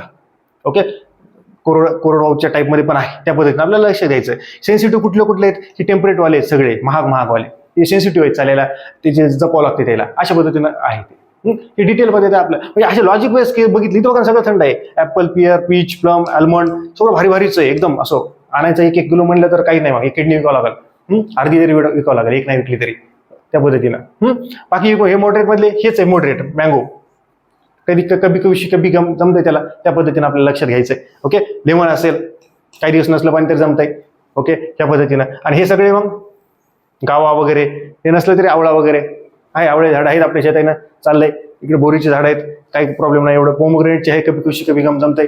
बघा, तू पोमग्रेनेट असेल डोंगरावरती असं जास्त पण असतात, जिथे खडका जमीन आहे तिथे येतं, काही प्रॉब्लेम नाही. हे या पद्धतीने, कारण ते सेन्सिटिव्ह आहेत ना, त्या पद्धतीने. टॉलरन्स सॅलिनिटी जी आहे की सेन्सिटिव्ह करू शकतात, त्यांना जमतंय बा, काही नाही, कसं पाणी जमतंय, थोडंफार झाकून जात आहे, त्या पद्धतीने ते आहे. म्हणजे इतक्या सोपं अवघड होतं हे, किती एकदम सोप्या पद्धतीने घेतलंय. अजून याच्यात डिटेल पद्धतीने जेव्हा लेक्चर टाकू आपण तेव्हा करू ना, त्याला एकदम मजा येऊ, त्याचं पोस्टमॉर्टमच करून टाकू. पहिल्यांदा लक्षात घ्या, टॉलरंट किती याच्यात आहे, 8 आहे, इथे किती आहे, 6 ते 3 मध्ये आहे, MA हे 3 ते 1.5 पर्यंत आहे, तेवढं लक्षात घ्या बस. बाकीचं नंतर बघू आपण, ती गोष्ट महत्वाची आहे. क्लायमॅटेरिक अँड नॉन क्लायमॅटेरिक, इथंच आपलं एवढं आता लेक्चर बघितलं असेल, सरनं फास्ट सांगितलं, हे सांगितलं, काय नसते रे, याच्या बाहेर प्रश्न असतात, हेच चुकतात तुमचे. सोपे प्रश्न चुकले की निकाल जातो. क्लायमॅटेरिक क्रॉप कुठले आहेत आणि नॉन क्लायमॅटेरिक, याचे एक्झाम्पल मध्येच येऊन जाते, चुकतो आपण. हेच आपल्याला पाठ नसतंय आणि आपण म्हणतो मग लय सोपं आहे का, लय अवघड आहे सर, असं असतंय, लय वाचावं लागते, लय वाचायची गरज नाही. इथे जे आहे हेच पाठ नसेल, हेच एक्झाम्पल जर होत नसतील, हे कशाच्या बेसवरती आहे, रेट ऑफ रेस्पिरेशन वरती आहे. इथे आता IBPS वगैरे प्रश्न विचारतात त्या कन्सेप्टवरती. एक्झाम्पल तर विचारणार असते, एक्झाम्पल तर पाठ पाहिजे, पण आपल्याला कळतच नाही की क्लायमॅटेरिक असेल किंवा नॉन क्लायमॅटिक असेल, किंवा बेस्ड ऑन रायपिंग बिहेवियर हे कशावरती डिपेंड असतं, तर fruit experiences sudden of surge in rate of respiration, त्याच्यावरती डिपेंड असतं. ऍट द टाइम ऑफ रायपिंग कुठले मँगो असेल, क्लायमॅटेरिक कसे, आंबा तोडला एका स्पेसिफिक त्याची ही असेल, लेवल असेल किंवा टाइम असेल, at the time of respiration specific time, तेव्हा जर आपण तो तोडला आंबा की नंतर पण पिकू शकतो. एकदम कच्चा तोडला तर नाही होत, पण त्या स्पेसिफिक त्याचं रेट ऑफ रेस्पिरेशन असेल किंवा त्याची लेवल पिकायला आला असेल, समजा आपण नाही का पाड पडला की नंतर तोडतो बाकीचे. ओके, आता ते पाड पडायला म्हणतो झाडाचे, मग आपण तोडतो, मग ते पिकू घालतो आपण. गुळ्यात असेल, नाही मग ऊसाची पाचट असेल किंवा घरी असेल तर पोते टाकतो आपण, ते पिकवतो, म्हणजे नंतर ठेवून पिकवतात, त्यानंतर खाऊन रस करतो आपण, त्याचं करतो, त्या पद्धतीने असेल. मग त्याचे एक्झाम्पल्स आहेत बाकीचे, मग ह्या पद्धतीने लक्षात घ्यायचं. मग थोडंसं त्याच्यावरती थिंक करायचं की मँगो आहे, मग आवा आहे, अजून दुसरे कुठले जॅकफ्रूट आहे, पपया नाही काय आपण ठेवतो, थोडीशी मिडियम कच्ची आणतो, मग लगेच बघतो. मग कधी कधी आपण त्याला हात लावतो, मध्येच हात जाते सगळं, आपला बोट जाते पचकन मध्ये, की अरे पिकली होती, अरे लक्षात नाही रे, 4 दिवस झालं, अरे बघायला पाहिजे होतं राव, आता लईच पिकली राव, लवकर खा रे, चला बघा, लक्ष करा रे पिंट्या, लक्ष करा. एखादी सगळी नासूनच जाते, आपलं लक्षात नाही. आंबे नाचतात, मग नासकी आंबे आपण बाजूला फेकून देतो. कशामुळं? ते कच्चे तोडलेले असतात, पोत्यात खाली ठेवलेले असतात, नाही तर घरी आपण मग शिव्या खातो. आपल्याला सांगितलं असतंय ते सगळे गादी खालचे, पाट खालचे काढ आंबे, आणि बघ याच्यातल्या किती पिकले आणि काय, आपण काढलेले नसतात. नंतर मग कळलं की शिव्या खातो. हे आपल्याला कुठेतरी रिलेट करायचं आहे. त्या पद्धतीने आपण जर समजून घेतलं तर औषधाला शिल्लक राहत नाही रे. काय अवघड आहे याच्यात? काहीच नाही अवघड. आपण काय करतो, असं एकदम टेन्शन घेऊन अभ्यास करतो. क्लायमेटरी कुठले, IITचं फ्रूट एक्सपिरियन्स सडन ऑफसरचा अर्थही आपल्याला बघायचं नाही, कटाळा असते. नेटवरती टाकून बघून घ्यायचं. Rate of respiration at the time of ripening, mango banana घावा. अबे असं नसते पाठ करायचं, एकदम फ्री त्या पद्धतीनं लक्षात घ्यायचं आहे. नॉन क्लायमेटिक कसले, fruit experience simple gradual decline at a rate of expiration. इथं काय अपसर्ज म्हणजे काय, वाढतंय याच्यात, वाढ होत आहे त्याच्यात. आणि इथं काय डिक्लाइन होत आहे, कमी होत आहे, घट होत आहे. Rate of expiration at the time of ripening. कुठं लिंबू पिकते का नंतर, कच्चं तोडलं तर कच्चंच राहतंय, कच्चंच कापतात का मग वाट बघतात हॉटेलवाले, ते वाळून जाते. अरे हो सर, माहिती मी कधी लक्षात केलं नव्हतं सर. बरोबर आहे सर, लिंबू पिकतच नाहीत, आंबे पिकतात. अरे असं आहे का? हो, मग आपण हिरवी लिंबू का कापतो? मग असं होतोय. असं मागचे 2-4 पेपर दिले मी, पाठच करू लागलो. आता तुम्हाला लगेच लक्षात येईल की नाही, अच्छी बात आहे, अच्छे से पडा रहे हो. लाईम असेल, लिच्ची असेल, ऑरेंज असेल, क्रेप असेल, कधी रांगचे आणले का कच्चे, हिरवे गताड तोडले झाडाचे, 8 दिवस झाले तेवढे ठेवले, बघितले पिकले का रे, सगळे खराब होऊन जातील. ती गोष्ट लक्षात ठेवायची. पोमोग्रेनेट असेल, कधी कच्चं तोडून बघा ट्रायल करून वाटलं तर त्या पद्धतीनं. आणि पायनॅपल असेल. क्लिअर? हे एवढेच एक्झाम्पल करा. ह्या पद्धती मी सांगितलंय, संपला कार्यक्रम. याच्यावरती खूप प्रश्न, MCR असेल, कुठली पण एक्झाम असू देत, हॉर्टिकल्चर जिथं आहे ना, आहेच प्रश्न याच्यावरती. ओके. आणि हे इनडायरेक्टली आपले जे फ्रूट क्रॉप्स आहेत वगैरे, हे पण आपले व्हायलेतच, ते पण लक्षात घ्या. ओके. इथिलीन इव्हॉल्युशन, आता इतके डीपमध्ये काय नाही, हे याला वाटलं तर नंतर वाचायचं. हे कधी याला इथिलीन इव्हॉल्युशन. आता इथिलीन रायपनिंग हार्मोन आहे, रायपनिंगसाठी यूज करतात, ते पण त्याच्यावरती प्रश्न आहे, हे पहिल्या लक्षात घ्या. रायपनिंगसाठी आहे इथिलीनचा यूज. ओके. मग आता हे इतकं काय रेंज वगैरे काय इतकं काही येत नाही, मी तर आजपर्यंत बघितलं नाही. त्यामुळे हे PYQ बघायचं आणि हे नंतर PYQ पहा. पेन्सिलचा वापर करायचा, PYQ पाहून याला नंतरच करायचं, सध्या स्किप करून टाकायचं, फक्त वाचून घ्यायचं. फक्त वाचणं वेगळी गोष्ट असते, त्याच्यावरती प्रश्न बघून डीपमध्ये वाचणं, त्याची कन्सेप्ट समजून घेणं वेगळी गोष्ट आहे. त्याच्यामुळे हिच्या भानगडीत पडायचं नाही. इथं 8 तास घालायचे नाही, 2 तास घालायचे नाही, की अर्धा घंटा त्याला बसलंय, मग टेन्शन यायलंय. काही गोष्टी नंतर करायच्या. पेन्सिलचा वापर करायचा, त्याला स्टार करायचं छोटंसं, किंवा स्किप म्हणायचं तिथं, नंतर हे करू आपण, नंतर रीड करू, असं. ती गोष्ट लक्षात ठेवा. चला, बेस्ड ऑन बिहेवियर. ओके. ह्या पद्धतीनं असेल. आता हे वाटलं तर हे बघू आपण नंतर त्याच्यावर डिटेल पद्धतीने. ओके. Classification of vegetables. आता व्हेजिटेबल्समध्ये पण काय, बॉटनिकल नेम, कुठल्या फॅमिली आहेत, पहिले तेवढंच करायचं असतं. ओके. त्या पद्धतीने आपल्याला जायचं असतं. ही महत्वाची गोष्ट आहे. आपल्याला बेसिक बॉटनिकल नेम बरेच याचे माहीत नसतात, बऱ्याच व्हेजिटेबल्स आपण पाहिले पण नसतात, मग ते परीक्षेत विचारतात, वेगळीच नावं. कधीच्या काही फॅमिली आपल्याला माहीत नसतात, ते पण आपल्याला बघणं गरजेचं आहे. ओके. याच्यात मोनोकॉट, डायकॉट, ते पण एक प्रश्न बघून घ्या, जास्त बघू नका. मोनोकॉट हे टेन्शन येईल की बॉस मोनोकॉट कुठले, डायकॉट कुठले, आम्हाला टेन्शन येईल, जास्त टेन्शन घेऊ नका. एखादाच प्रश्न असतो. ओके. काही जणांना कसं प्रश्न आहे म्हटलं की सगळंच वाटत बसतात, काहीच विषय नाही, जास्त टेन्शन घ्यायचं नाही. हे क्वालिफायर आणि कॅबेजमध्ये बऱ्याच जणांना कन्फ्यूज होतं, ते विचारतात परीक्षेमध्ये. ओके. ती एक महत्वाची गोष्ट आहे, ती एक लक्षात घ्या. ओके. त्याच्यानंतर जर बघितलं आपण बाकीचे, आता जे सोपे आहेत का, त्याला काय करा, समजा उदाहरणासाठी तुम्हाला सांगतो, इकडे बघा, पंपकिन आहे. ओके. कुकुरबिटा मोस्चाटा, पंपकिन तुम्हाला माहित आहे, पेन्सिलचा वापर करा, राईट करा. वॉटरमेलन तुम्हाला माहित आहे, आता वॉटरमेलन विचारतात प्रश्न, मस्क मेलनचं नाही वगैरे, बाकी टिंडा वगैरे, हे सगळे गॉड वगैरे बरेच जण कन्फ्यूज होतात. हे जे असतील ते, याच्यात जेवढं तुम्हाला आहे तेवढे तुम्हाला एक एक लक्षात घ्या, टप्प्याटप्प्याने प्रश्न बघा, असं जायचं. हे सगळं एका दिवशीच पाठ होत नसते, हे महिना 1.5 महिना परीक्षेपर्यंत होते, चालत राहते. सगळे पाठही होत नसतात, काहीच वाचायची पण गरज नाही, पाठ पण करायची गरज नाही. पण प्रिव्हियस इयरचे प्रश्न पाहून जेवढे आपल्याला माहिती आहेत बुवा, की पंपकिन असेल, वॉटरमेलन असेल, मस्कमेलन, कुकुंबर असेल, मग त्याची मराठीत नावं बघा. वॉटरमेलन म्हणजे काय, टरबूज. अजून बघा जे काय असेल, कुकुंबर म्हणजे काकडी, अशी बघा ना. मग मराठीत कधी कधी आपल्याला माहित असते, फणस, त्याला जॅकफ्रूट म्हणतात, माहितच नसते. आता एक सोपं म्हणून उदाहरण सांगितलं, बाकीचे पण त्या पद्धतीने जायचं. म्हणजे जास्त असं हे घेऊन बसलो दिवसभरच आज सगळे बॉटनिकल नेम पाठच करतो, होत नसतात. सोपे उचलायचे, तेवढे आठवून बघायचे, त्याच्या फॅमिलीला पाठ करायच्या, सोप्याच्या. सोपं 40-50% जे असतंय ते पटकन उचलायचं, ते कॉन्फिडन्स वाढतो, आणि मग आपला सहज दिमाग सांगतो की नाही बाबा, याच्यासोबत हे आहे, त्याच्यासोबत ते, आपला दिमाग सांगत असतो आणि त्याच्यावर आपल्याला त्या गोष्टी वर्क होत असतात. ही एक अत्यंत महत्वाची गोष्ट आहे. ओके, चला त्याच्यानंतर पुढे जाऊयात आपण. आता फास्टमध्ये घेऊया थोडंसं. आता बघा, पूर्ण फॅमिली आहेत. हे बघितलं, बरेच जण कोमात गेले. आता हे नोट्स काढायचे आहेत का नाही, हे प्रिंट करायचे. हे विजेचं सांगितलं नोट्स, ते हे असे चार्ट वगैरे लिहित बसायचं नाही, हे प्रिंट करायचे. काही जण करतील, रेश भेटली, लाल पेन, हिरवी पेन, या मस्त फॅमिलीला येणं आम्ही जिंदगी जाईल. हे प्रिंटच करायचं, 2-4 रुपयाला बघायचं नाही. म्हटलं ही सगळी नोट्स प्रिंट करा, काही विषय नाही, चांगलाच फायदाच होणार आहे तुम्हाला. पूर्ण नोट्स प्रिंट करून टाका, काही विषय नाही, लिहित बसूच नका. ओके, हे सगळं आहे. आता हे एवढे सगळे सर मला वेगळंच व्हायलंय सर, मळमळ व्हायलंय, कसं काय एवढं नाव कसं लक्षात ठेवायचे. मग मी त्याला विचारला प्रश्न, समजा टोमॅटो सांग, असं झाकला आता इथं, सांग वर्टिकल नेम सांग, फॅमिली सांग, काय की सर ब्रिंजलचं सांग, पोटॅटो सांग, चिली सांग, स्वीट पेपर सांग, चिली सांग, कॅरेट सांग. कॅरेटचं काय असं माहित नाही सर. ओके, हे त्याची फॅमिली सांग. नाही, हे सोपे कर ना आधी, जे तुला माहित आहेत, जे रेग्युलर आहेत, जे परीक्षेला विचारलेले आहेत ते कर ना आधी. ते मोज ना आधी किती आहेत ते.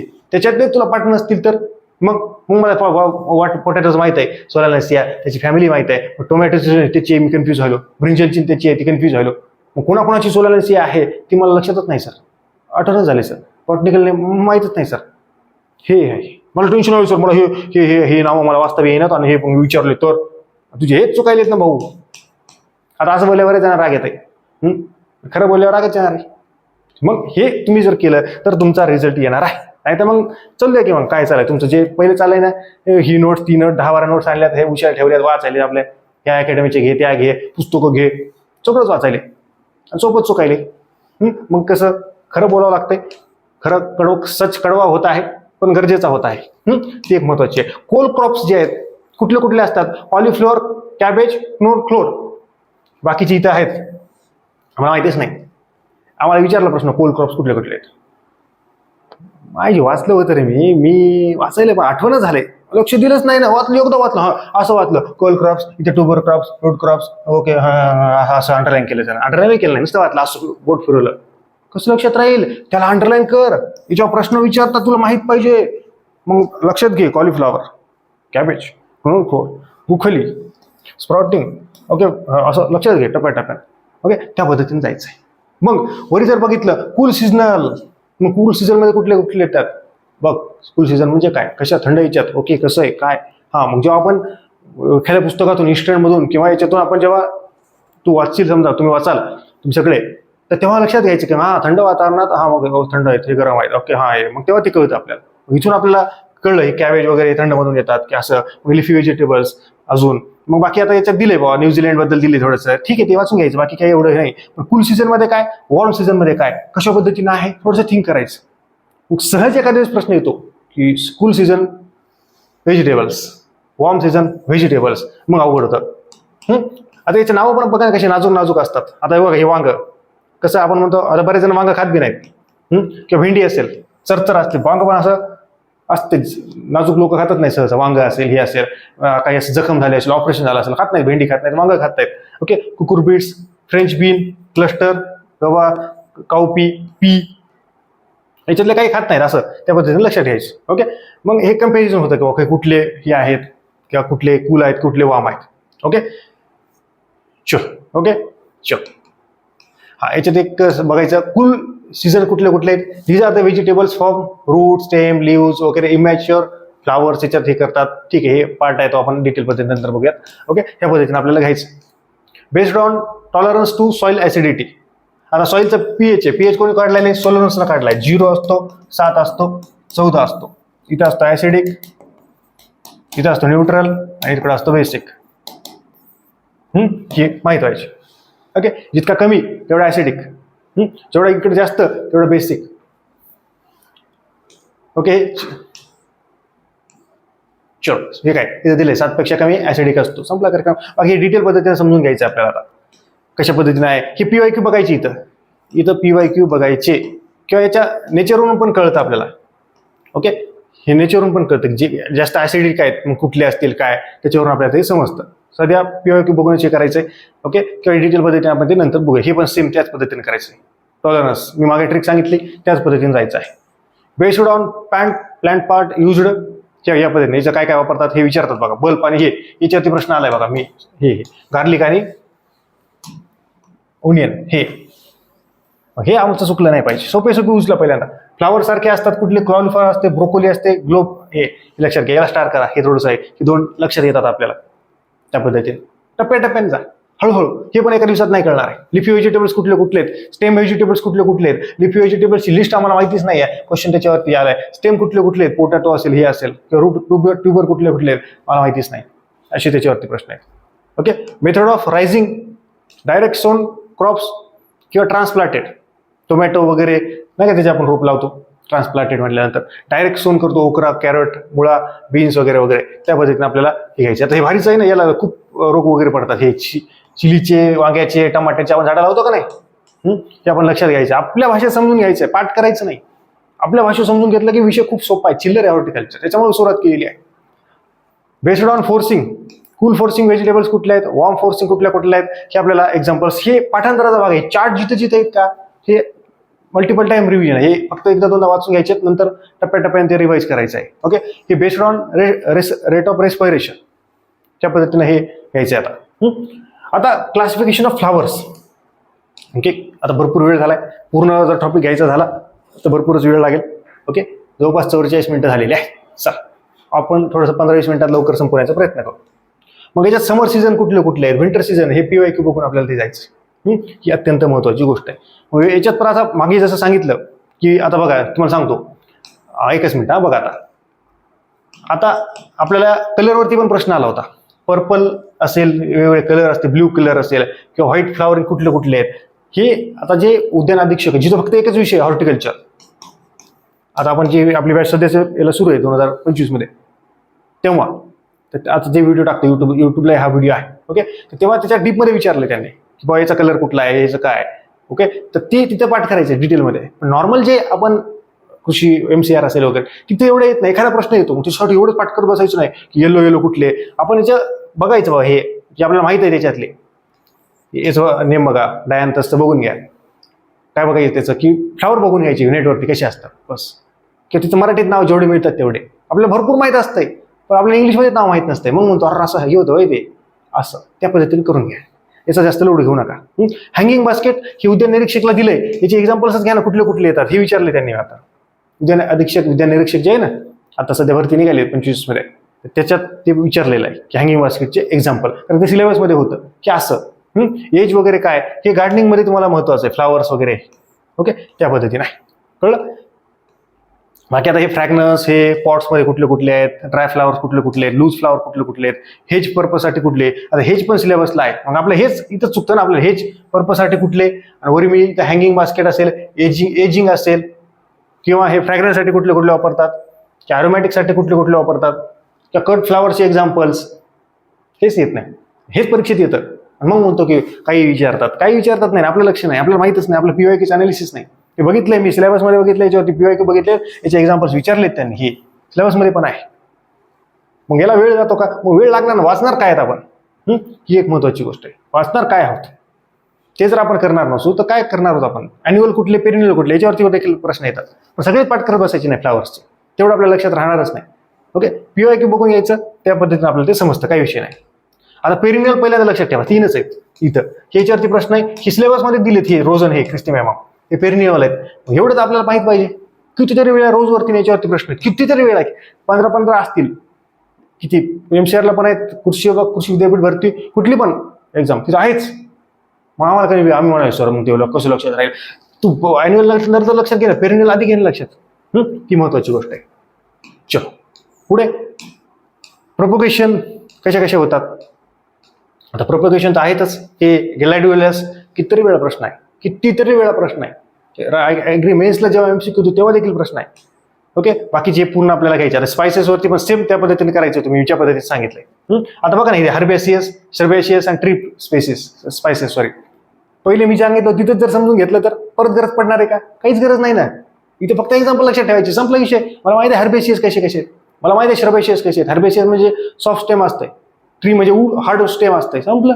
त्या पद्धतीनं श्रबचे बघितलं कसे असतात, झाड बघून घ्यायचं. कार्डियमचं झाड कोणी बघितलंय का नेटवर टाकून, कुणीच नसेल, डिग्रीत बघितलं नसेल. ज्याचं BSc हॉर्टिकल्चर असेल त्याने नसेल बघितलं, MSc वाल्यानं बघितलं असेल, माहित नाही, ते त्याने नसेल बघितलं. त्या पद्धतीनं असेल.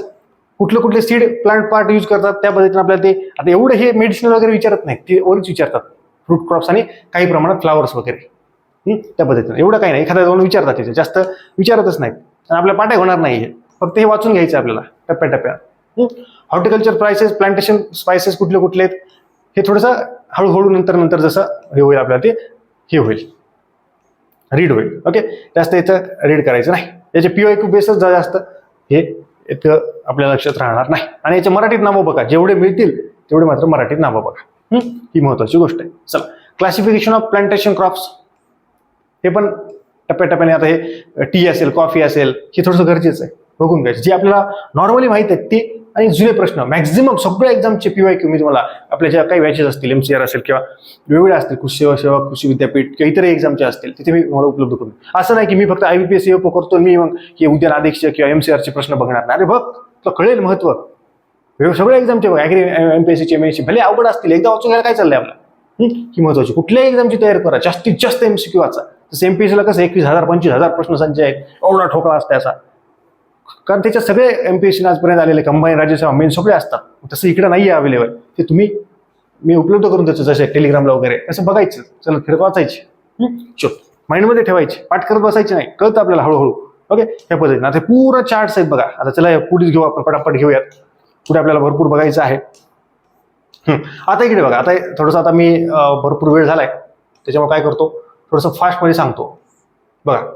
आता हे क्लायमेट अँड सॉइल, म्हणजे जे काय आपण हॉर्टिकल्चर क्रॉपची स्टडी वगैरे करतोय, तर क्लायमेट कसं लागतंय, तर एकदा क्लायमेट समजून घेतलं को तर ते परत समजून घ्यायची गरज नाही. फक्त एवढंच लक्षात ठेवावं लागतं कुठल्या क्रॉपला किती लागतंय, कशी माती आहे ते एकदाच कळतं आपल्याला. मातीचे प्रकार असतात वेगवेगळे, कशी लागते काय, तेवढंच आपण समजून घेतलं बस. एकदाच लाईट समजून घेतलं, कमी जास्त फक्त त्याचे 2-4 टप्पे होतात, तेवढंच लागतंय.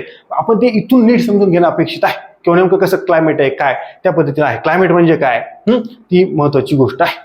क्लायमेट चेंज, क्लायमेट हे लॉंग टर्मसाठी असतं आणि वेदर हे लिमिटेड टाइमसाठी असतं. क्लायमेट चेंज तुम्ही पर्यावरणामध्ये बघितलं असलं, हवामान बदल लॉंग टर्मसाठी. स्पेसिफिक याचं जर बघितलं तर ते वेदर असतं, हवा आणि हवामान.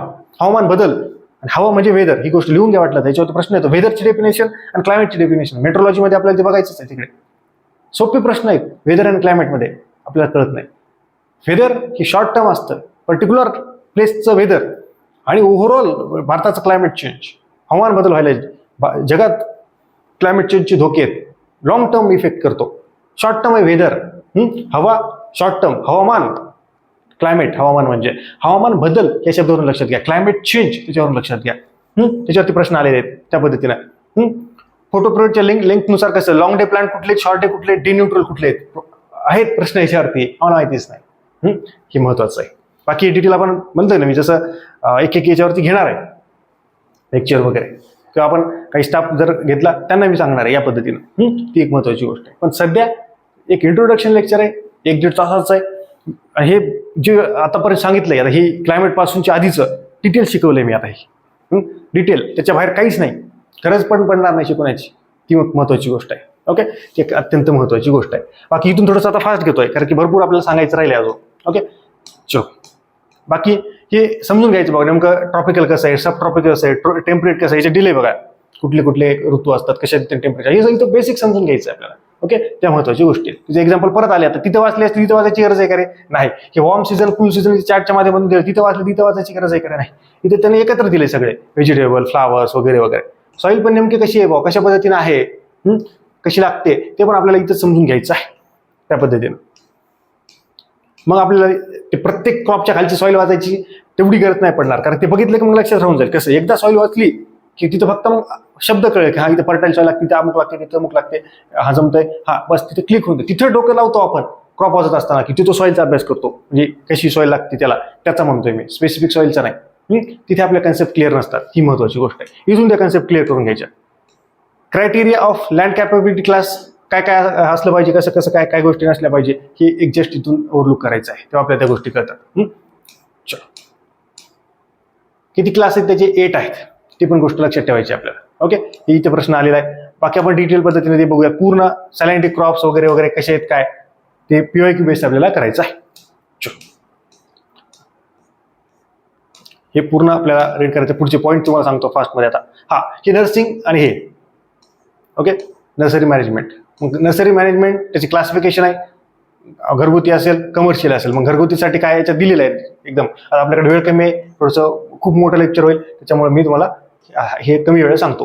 Factors affecting establishment of nursery. मग नर्सरी आपल्याला करायची बा, कुठं करायची, त्याचं लोकेशन कसं असलं पाहिजे, काय पाणी असलं पाहिजे का, खतं पाहिजे का, कधी टाकली पाहिजे, हे सरळ ते आहे सोपं. ते वाचलं कळून जाते, ते काही शिकवण्याची पण गरज पडणार नाही. पण आपण ते एक शांतपणे वाचणं गरजेचं आहे. कसे आपण आठवून बघायचं, हा जवळ पाहिजे, नाही तर रस्त्यात नाही, अशी डोंगराच्या पलीकडे तिकडे गेली, रस्ते नाहीत, काहीच नाही, कुठं नर्सरी केली तिकडे, शहराच्या जवळ पाहिजे, रस्त्याच्या जवळ पाहिजे, रस्ते पाहिजेत चांगले. ओके, पावसाळ्यात तिकडे पण गेलं पाहिजे त्या पद्धतीनं. मग मॅनेजमेंट कशी करायची, यंग नर्सरी प्लांट्स कुठले कुठले असतात, त्याला काय गरज असती बॉ, त्याला काय काय काय गोष्टी केल्यावर त्याची वाट लागती, काय कशी वीड कंट्रोल कसं करायचंय, हे डायरेक्ट फवारून टाकायचं, राऊंड अप फवारलं जे नर्सरीमध्ये, वेळ सगळं वाटत लागली नर्सरीची, आणलं धरून मालकाला, मग असं होईल काहीतरी त्या कंपनीवाल्यांना.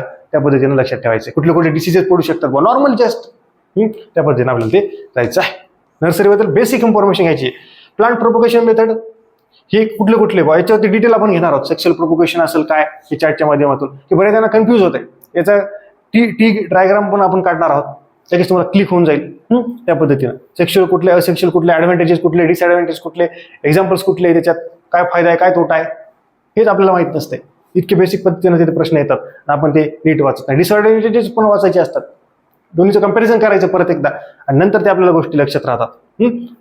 असेक्शुअल प्रोपगेशन कुठले कुठले आहेत, ओके, त्या पद्धतीने जर बघितलं. अजून व्हेजिटेटिव्ह प्रोपगेशन त्याला म्हणतात असेक्शुअल मध्ये, डिटेल पद्धतीने आपल्याला बघायचं आहे. पुढे आपल्याला ग्राफ्टिंग वगैरे पूर्ण मी हे केलेलं आहे, पण आता सध्या 1 तासाच्या याच्यामुळे आपण थोडंसं फास्टमध्ये घेतोय. आणि क्रॉप असेल, क्रॉपचं प्रोपगेशन मेथड, फ्रूट असेल, फ्रूटचं प्रोपगेशन मेथड, फ्लावर्स वगैरे कुणाचं काय, की आधी PYQ करायचे, नंतर आपल्याला त्या गोष्टी खूप चिल्लर आहेत, हे काहीच नाही याच्यात. आता हे तर थोडंसं लहान करतो मी, ओके. आता इकडे बघा, हे ओनियन आणि हे तुम्हाला सांगितलं बल्बमध्ये गार्लिक आणि हे एक्झाम्पल्स, आणि तुम्ही फक्त वाचून घ्यायचं, बस सफिशियंट आहे. तेवढेच प्रश्न आहेत, तिथेच प्रश्न आहेत, त्याच पॉईंटवरती प्रश्न आहेत. बाकी फक्त इथून वाचून घ्यायचं एकदम. हे आता एकदम असं न्यू कॉमन आहे, असलं काही विचारत नाही. ग्लॅडिओलस प्रोपगेटेड बाय कॉम्स, खूप वेळा प्रश्न आहे, आणि बाकीचे एक्झाम्पल्स इथून बघून घ्यायचे. आणि बाकी बघा हे बघा एक्झाम्पल्स, हे बघा इथेच प्रश्न आहे. बाकी हे फक्त वाचून घ्यायचे, याला गोल करायचे तो क्वेश्चन, बाकी फक्त वाचून घ्यायचं, काही प्रश्न येत नाही तिथं. नाही आला तरी येऊन जातो तुम्हाला, काही विषय नाही. तुम्ही एक्झाम्पल्स घ्या, इथून फक्त समजून घ्यायचा प्रयत्न करा. जेव्हा मी लेक्चर टाकेल ते समजून सांगेल, बस संपला विषय. तुम्ही फक्त सध्या एक्झाम्पल्स करून घ्यायचे. ओके, खतम बात, काहीच नाही त्याच्यात. जिथे जिथे एक्झाम्पल्स आहेत तिथे त्याच्यावरती प्रश्न आलेले आहेत. बाकी फिगर वगैरे बघून घ्यायची आणि पूर्ण प्रिंट करून घ्यायची नोट्स, काही विषय नाही त्याच्यामध्ये. हे रायझोम आहे, रायझोममध्ये कुठले कुठले एक्झाम्पल्स आहेत, rhizome, bamboo, banana, iris, 3 example. Okay, rhizome पद्धतीने प्रोपगेशन करतात ते. स्टोलनच्या माध्यमातून कशा पद्धतीने करतात रे, त्याचे एक्झाम्पल्स खाली आहेत. मिंट आणि बर्मुडा ग्रास हे. बाकी मग जे आहे स्टोलन कशा पद्धतीने ते समजून घ्यायचं, बस इथे दाखवले. पण स्टोलन कुठलं आहे, मग कोलार काय, सीड हेड काय, स्टोलन कसे आहे, रायझोम कुठलं आहे, रायझोम कसं आहे, वरी होतं फिगरमध्ये, ते पद्धतीने आहे. बस हे रनर कुठलं, स्ट्रॉबेरी आहे, तर कितीतरी वेळा प्रश्न विचारलाय, मग वगैरे दाखवलंय फिगरमध्ये कशा पद्धतीने काय. ओके, बाकीचे एक्झाम्पल बघा. मग स्ट्रॉबेरीचं माहिती आहे, प्रश्न आलाय. ऑक्झॅलिस असेल, ब्लूबेरी असेल, हे माहित नाही, त्याला थोडंसं स्टार वगैरे करायचंय, बस त्या पद्धतीने आपल्याला जायचं आहे. ओके, स्वीट पोटॅटो असेल बघा, स्टेम ट्यूबर पोटॅटो आहे, प्रश्न आलेला आहे खूप वेळा. बाकी हे फक्त हे आपण काय करतो, हे एकदा दोनदा वाचायचं असते, हे वाक्याचं हे फक्त हे पाठ करायचं असते. हे बाकीचं एकदा दोनदा वाचून घ्यायचं, समजून घ्यायचं, बस. त्याच्यावरती प्रश्न येणारच नाही. आला तरी तुम्हाला येऊन जाणार, कारण ते कन्सेप्टचा भाग आहे. जेव्हा एक्झाम्पल्स माहीत असतात, जेव्हा आपण एक्झाम्पल विसरून जातो, मधला कंटेंट तेवढा विसरत नसतो, शब्दावरून वरून कळून जातं, पण एक्झाम्पल्स तेवढे लक्षात राहत नाहीत काहीचे. इथं फिगर दिले आहेत, फिगरमध्ये आपल्याला ते नंतर डीपमध्ये बघून घ्यायचं आहे. ट्युबरस रूट्स, ओके, कुठले कुठले, आता बघा ना, हे दहिलिया असेल, स्वीट पोटॅटो, बोंगानिया असेल, हे आपण केलेलं नाहीये. ओके, ही अत्यंत महत्वाची गोष्ट आहे. चल, बाकी एकदम कलरफुल मध्ये याच्यात दिले. एकच मिनिट, थोडंसं मोठं करतो याला. ओके, हा, एकदम कलरफुल मध्ये दिले, मस्त बघून घ्यायचंय. ऑफसेट कसं काय, पिस्टिसिया काय, बाकीचे एक्झाम्पल दिले बघा. हे इथे अंडरलाईन करा बघा, ह्या ज्या पेजवरती इथे अंडरलाईन करा, हे इथे, बस इथेच प्रश्न आहे, बाकी नाही. बाकी फक्त वाचून घ्यायचंय, फिगर बघायची, फिगरला बघून नंतर लेक्चर, बस. गरज पण नाही, वेळ पण वाया घालायची नाही, याच्यावर सांगण्यात पण गरज नाही, मी तर म्हणतो. कारण फिगर एवढ्या जबरदस्त दिसते, कलरफुल आहे एकदम. सकर्स कुठले कुठले आहे त्याचे एक्झाम्पल, सकर कसे, यंग प्लांट कसा आहे, रूट कुठे आहेत बघून घ्यायचं. आता माहिती आहे आपल्याला यंग प्लांट कसे छोटे छोटा असतं यंग, हे बाहेर मोठाले, आणि रूट खाली असतात, माहिती आहेत मुळं आपल्याला, संपला विषय. स्टेम सकर ऑफ मिंट. बाकी मग शूट सकर्स कुठले त्याचे एक्झाम्पल्स, आता एवढ्या डूपमध्ये विचारत नाही. रूट सकर नॉर्मल सकर्सला विचारतात नॉर्मली, बस संपला विषय. Parental tree, new tree, new root suckers कुठले कुठले आहेत हे फिगरच्या माध्यमातून आहेत, त्याचे एक्झाम्पल्स आहेत, त्या पद्धतीने आपल्याला घ्यायचे. प्लांट प्रोपोगेशन कटिंग्स, कटिंगमध्ये कुठले कुठले आहेत, कुठल्या कटिंग असतात, स्टेम असतं, रूट असतं, लीफ असतं, ते कसं कसं करतात प्रोसिजरच्या दिल्यात. आता इकडे बघा, हे स्टेम कटिंग आहे. हे असं मी तर आजपर्यंत प्रश्न बघितला नाही, डिग्रीला होता हार्डवूड कटिंग, हे लिहायचं आपण, इथं तसं नाहीये. हार्डवूड कटिंग म्हणजे काय, त्याचा अर्थ नाही विचारत तुम्हाला, त्याचे एक्झाम्पल्स विचारतात, बस त्या पद्धतीनं. ओके, इथं याचे जे प्रोसिजर्स आहेत आता पुढे दिलेत बघा, हे कसं कट करतात, मग काय हे सगळं दिलंय. आपलं काय प्रिपरेशन ऑफ अँड प्लांटिंग कसं करतात नाही, याचे एक्झाम्पल्स लक्षात ठेवायचे. ओके, आणि हे याचं एक्झाम्पल्स बस एवढंच करा सध्या, आणि बाकी एकदा वाचून घ्या, एकदा दोनदा वाचून घ्या बस. बाकी हे असं पाठ करत ना की तिसरा सायंटिंग कट मारला मग काय, काहीच नाही. स्टॉक खाली असतो, सियॉनवरी असतो. स्टॉकला मुळं असतात, सियॉनला नसतात. सियॉनवर जे वरचा भाग, हे इथेच प्रश्न विचारतात नेहमी बघा, सियॉन असेल वरी स्टॉक, हे असंच लिहायचं, त्याच पद्धतीने प्रश्न विचारतात. बाकी हे कशा पद्धतीने 2.5 सेंटीमीटर हाणला मग काय, स्लायटिंग कट कसं असतंय मला माहितच नाही, हे फक्त वाचून घ्यायचा भाग असतो. इथं हे जे इथं आहे समजा हार्डवूड स्टेम कटिंग, ओके, हे वाटलं एवढं इथपर्यंत वाचून घ्या, हे सगळे ह्या लाईन्स, आणि इथे डायरेक्ट याला अंडरलाईन करून टाका. हे इथे प्रश्न आहेत, हे ग्रेप, फिग, पोमोग्रेनेट, बॉसिंगर, हे याच्यावरती प्रश्न आहे. हे रोजवरती प्रश्न आहे, हार्डवूडिंग करतात, आम्हाला माहितीच नाही, आम्ही वाचतच नाही, आम्ही पाठच करत नाहीत, आम्ही इथंच परेशान आहेत. हे वाचायचं आहे असं नाही, हे 2दा 3दा वाचायचं आहे, पण त्याला पाठ करायचं नाहीये. प्रश्न इथं नाहीये, आला तर तुम्हाला येऊन जाणार आहे. प्रश्न इथं आहे, प्रश्न इथं आहे, बस खतम बात. कळलं का? बाकी वेगवेगळ्या त्याच्या हार्डवूड कटिंगच्या वेगवेगळ्या टाईप्स आहेत, प्रश्न बघायचे PYQ आहेत का, नंतर करायचं. आधी बेसिकच्या 3-4 टाईप होत्या वरी, त्याच आम्हाला माहित नाहीत, नंतर आम्ही ह्या डीपमध्ये करायच्या. हे म्हणतोय मी तुम्हाला. सॉफ्टवूड कटिंग सेम प्रोसिजर, एक्झाम्पल्स आणि सॉफ्टवूड कटिंग म्हणजे काय, बस. बाकी एकदम हे इतक्या डीपमध्ये जायचंय, PYQ बघायचे आहेत का, नंतर जायचं आपल्याला सब टाईपमध्ये. बाकी प्रिपरेशन प्लांटिंग फक्त रीड करून घ्यायचे, एक्झाम्पल्स लक्षात ठेवायचे. ओके, हे सर तुम्हाला विचारलं आता, हे बघ बेंगोनिया रेक्स, तर ते कशात आहे ते कळलं पाहिजे त्या पद्धतीने, त्यालाच फक्त अंडरलाईन करायचे. म्हणजे पूर्ण पेजवरती 2च, मी जसं तुम्हाला आधी दाखवलं एवढीमध्ये 1-2 पेजवरती 4 ठिकाणी अंडरलाईन केलं ते तसं आहे. ओके, लीफ वेन कटिंग कसं आहे काय समजून घ्यायचं, कळलं तर कळलं, नाही तर पुढे जायचं. आपल्याला अजून भरपूर करायचे, पुढे बाकी विषय असतात वेगवेगळ्या एक्झामला, आणि प्रश्न बघायचे आपल्याला, त्याच्यामुळे लक्षात घ्या 2-3 रीडिंग करायचे आपल्याला, एकदाच नाही करायचं. त्याच्यामुळे जिथं प्रश्न तिथंच अंडरलाईन करायचं. ज्या दिवशी तुम्ही माझ्यासारखं अंडरलाईन केलेलं शिकाल, किंवा सर या पेजवरती फक्त मी 4 ठिकाणी अंडरलाईन केलंय, बस त्याच पद्धतीनं. आता हे रूट कटिंग मग समजून घ्यायचं, हे समजून घ्यायचं डिटेल आपल्याला, स्टेम कटिंग, रूट कटिंग ते समजून घ्यायचं. मग याचे वेगवेगळे टाईप असतील, वेगवेगळे एक्झाम्पल्स असतील, ॲडव्हान्टेजेस डिसएडव्हान्टेजेस ती समजून घ्यायची, ते येतात आपल्याला, काहीच नाही, आपला दिमाग तेवढा असतो शार्प. ते आपण नंतर पण डिटेल पद्धती बघू, काही विषय नाही, पण पहिल्यांदा हे करणं गरजेचं आहे. ट्रेंच लेअरिंग मेथड कशी याच्यावरती देखील प्रश्न आहेत. ओके, ते पण लक्षात घ्यायचे. याचे एक्झाम्पल्सवरती एअर लेअरिंग, कुटिकलम, मार्कोटेज, याच्यावरती प्रश्न आहेत, खूप प्रश्न आहेत, याचे एक्झाम्पल तेच प्रश्न आहेत. ओके, हे कशी करतात काय फिगरमध्ये दिलंय, खाली वाचलं इंग्लिशमध्ये कधी कळतं. प्रोसिजर वगैरे प्रश्न आहे का कधीच नाहीये, ते लिहायचं होतं डिग्रीत, इथे काहीच नाही त्याचा संबंध. ओके, एक्झाम्पल सिम्पल लेअरिंग काय कशा पद्धतीनं, बघा हे एक्झाम्पल्स या पेजवरती कुठे अंडरलाईन करायचे, इथं अंडरलाईन करायचं, की असं संपला विषय. तेवढंच प्रोसिजर वगैरे वाचून घ्यायची, तिथं काय अंडरलाईन करत बसायचं नाही. तर मग स्लाइंटिंग कट मारलाय, मग हाईटेत 50 सेंटीमीटर पाहिजे, मग असं मग मी लिहितो ते नोट्स काढले, प्रोसिजरच्या नोट्स. मी लय भारी लिहिलं सर, बघा मी पहिला पॉईंट लिहिला, मग इथं लिहिला, मी असा बांध दाखवला, दुसरा पॉईंट मग बांध दाखवला, तिसरा पॉईंट मग बांध दाखवला, चौथा पॉईंट. हा आपल्या काय डिग्रीच्या नोट्स आहेत काय, त्या डिग्री पण अशा नोट्स नसतात काढायच्या, जे पाठवत नसतील तेव्हा ठीक आहे, वेगळी गोष्ट आहे. तिथे MCQ आहे आपलं, MCQच्या माध्यमातून लक्षात ठेवायचं. ओके, ही अत्यंत महत्वाची गोष्ट आहे. बाकी डिटेल पद्धतीने आपण जेव्हा लेक्चर टाकू त्याच्यावरती, हे कंपाऊंड आणि सर्पेटाईन सर्पासारखं त्याचं आडवा झोपायले नावातच आहे. ओके, त्याचे एक्झाम्पल हे 4 संपलं. क्लिपर असेल किंवा क्लिंबर असेल, त्याच्या बेसिक मधला फरक बघून घ्यायचा आपल्याला, त्याचे एक्झाम्पल लक्षात ठेवायचे. ओके, ट्रेंच लेअरिंग असेल काय कशी असते ना एक्झाम्पल, बस बाकी काही नाही. प्रोसिजर वगैरे वेळ वाया घालायचा नाही. एअर लेअरिंग परत एकदा आलं बघा. आता याचा मी तुम्हाला नंतर जेव्हा मी टीच करेल त्याच्यावरती, त्यासाठी मी तो चार्ट काढून देणार आहे.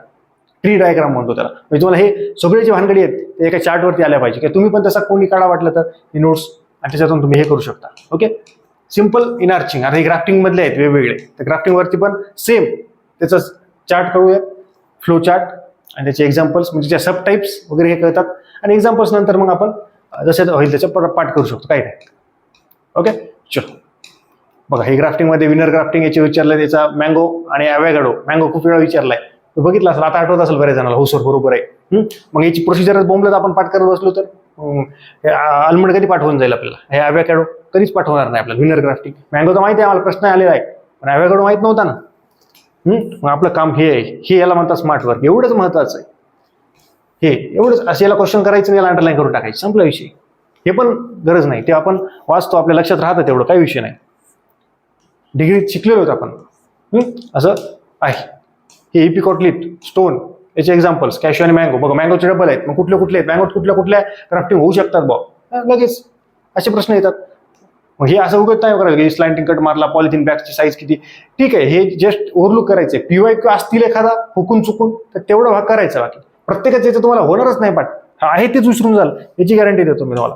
त्याच्यामुळे हे काय प्रोसिजर शिकवण्याचा भागच नाही आहे. इथं बघा, हे सॉफ्ट वुडून ग्राफ्टिंग, कॅश आणि मँगो, परत मँगो आहे. मग मँगो 3 आलंय, 3 याच्यात आलंय, अजून कुठे कुठे आहे, मग त्याची एक काढायचं, लिहून ठेवायचं मँगो 3. कारण हे असेच प्रश्न तयार होत असतात. पेपर सेटर असाच करत असतो. पेपर सेटरला प्रोसिजरवरती प्रश्न टाका वाटतो का, एखादा कुठेतरी चुकून मला दिसलाच नाही तर एखादा कुठेतरी काहीतरी काय टाकायचं तर टाकेल तो, पॉलिथिन बॅग वगैरे किती लागेल, मग ते नॉर्मली रेंज आपल्या वाचल्यात क्लिक होऊन जातं ना, त्या पद्धतीने असतं. पण मॅक्झिमम जर बघितलं 99% हे याच्यावरती एक्झाम्पलवरतीच प्रश्न आहेत, प्रोसिजरवरती नाहीच. Plant propagation by budding. Budding काय, बडिंग म्हणजे कसे आहे, मग त्याला बड लावतात कसं, बार कसा असतो, हे जसं वरी सांगितलं की स्टिऑन वरी असतो, स्टॉक खाली असतो, मग कुठं ते बड टाकतात काय, त्या पद्धतीने जायचं. बघा, हे टी शेप असेल, वेगवेगळ्या शेप असेल, मग ती कुठली बडिंग क्वेश्चन होती, टी शेल्डिंग कशी आहे, मग टी शेप कसा आहे ते समजून घ्यायचा भाग आहे. मग टी बडिंग जेव्हा बघतो आपण किंवा शील्ड बडिंग बघतो, ती काय आपल्या लोकांना क्लिक झाली, आपले एक्झाम्पल असं पाठ करायचे. हे रिव्हिजनला असतंय. पहिल्या वेळेस सगळं रीड करून घ्यायचं, प्रोसिजर पण रीड करायची आहे. जेव्हा आपण रिव्हिजन करतो तेव्हा आपल्या डोक्यासमोर टी बडिंग आले पाहिजे, टी शेप, शील्ड कसं आहे त्याला शील्ड बडिंग म्हणतात, आणि त्याचे एक्झाम्पल, बस सफिशियंट आहे तेवढंच. बाकी प्रोसिजर आपल्याला लक्षात आहेच आपल्या बॅक ऑफ द माइंड, पाठ करण्याची गरज नाही, नंतर रिव्हिजनची पण गरज पडणार नाही. त्या पद्धतीने आपल्याला जायचं आहे.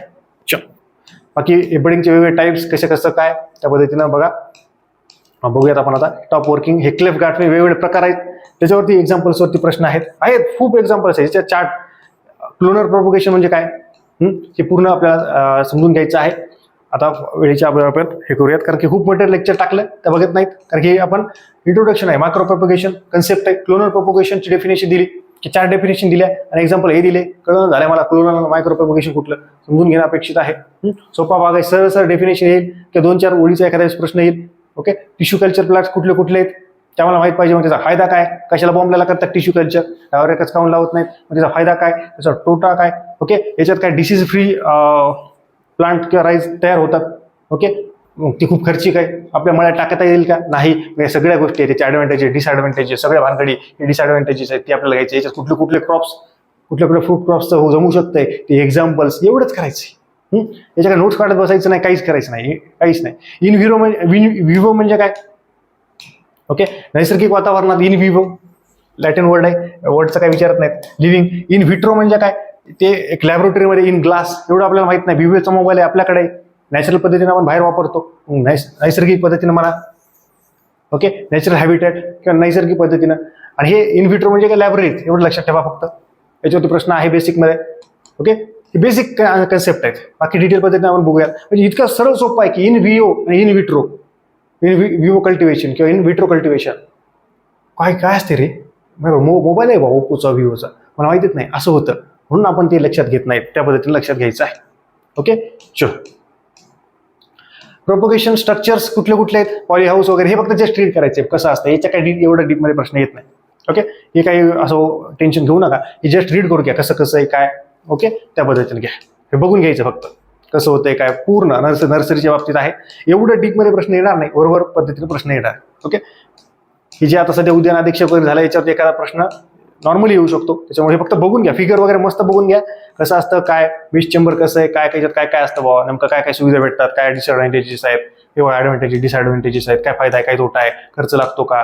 मग प्रिन्सिपल्स ऑफ ऑर्चल हे आता ऑर्चर्ड म्हणजे काय, ओके, लॉंग टर्म मध्ये फळबाग याच्यात करतात, डेव्हलपमेंट करतात ते ऑर्चर्ड. ऑर्चर्ड कुठले कुठले क्रॉप्स असतात, नेमकं ऑर्चर्डचे डेफिनेशन काय, ऑर्चर्ड इस्टॅब्लिशमेंटसाठी काय काय लागतं, काय कशा पद्धतीनं, हे सगळं आहे. ओके, हा हे महत्वाचं आहे. थोडं थांबा, हे कुठल्या याला कितीचा खड्डा लागतो हे महत्वाचं, याच्यावरती आहे प्रश्न. मग आपल्या झाडाचा आकार बघायचा का, मँगोचा मोठा करतात 10x10, मग मँगो मी 10x10 पाठ करणार.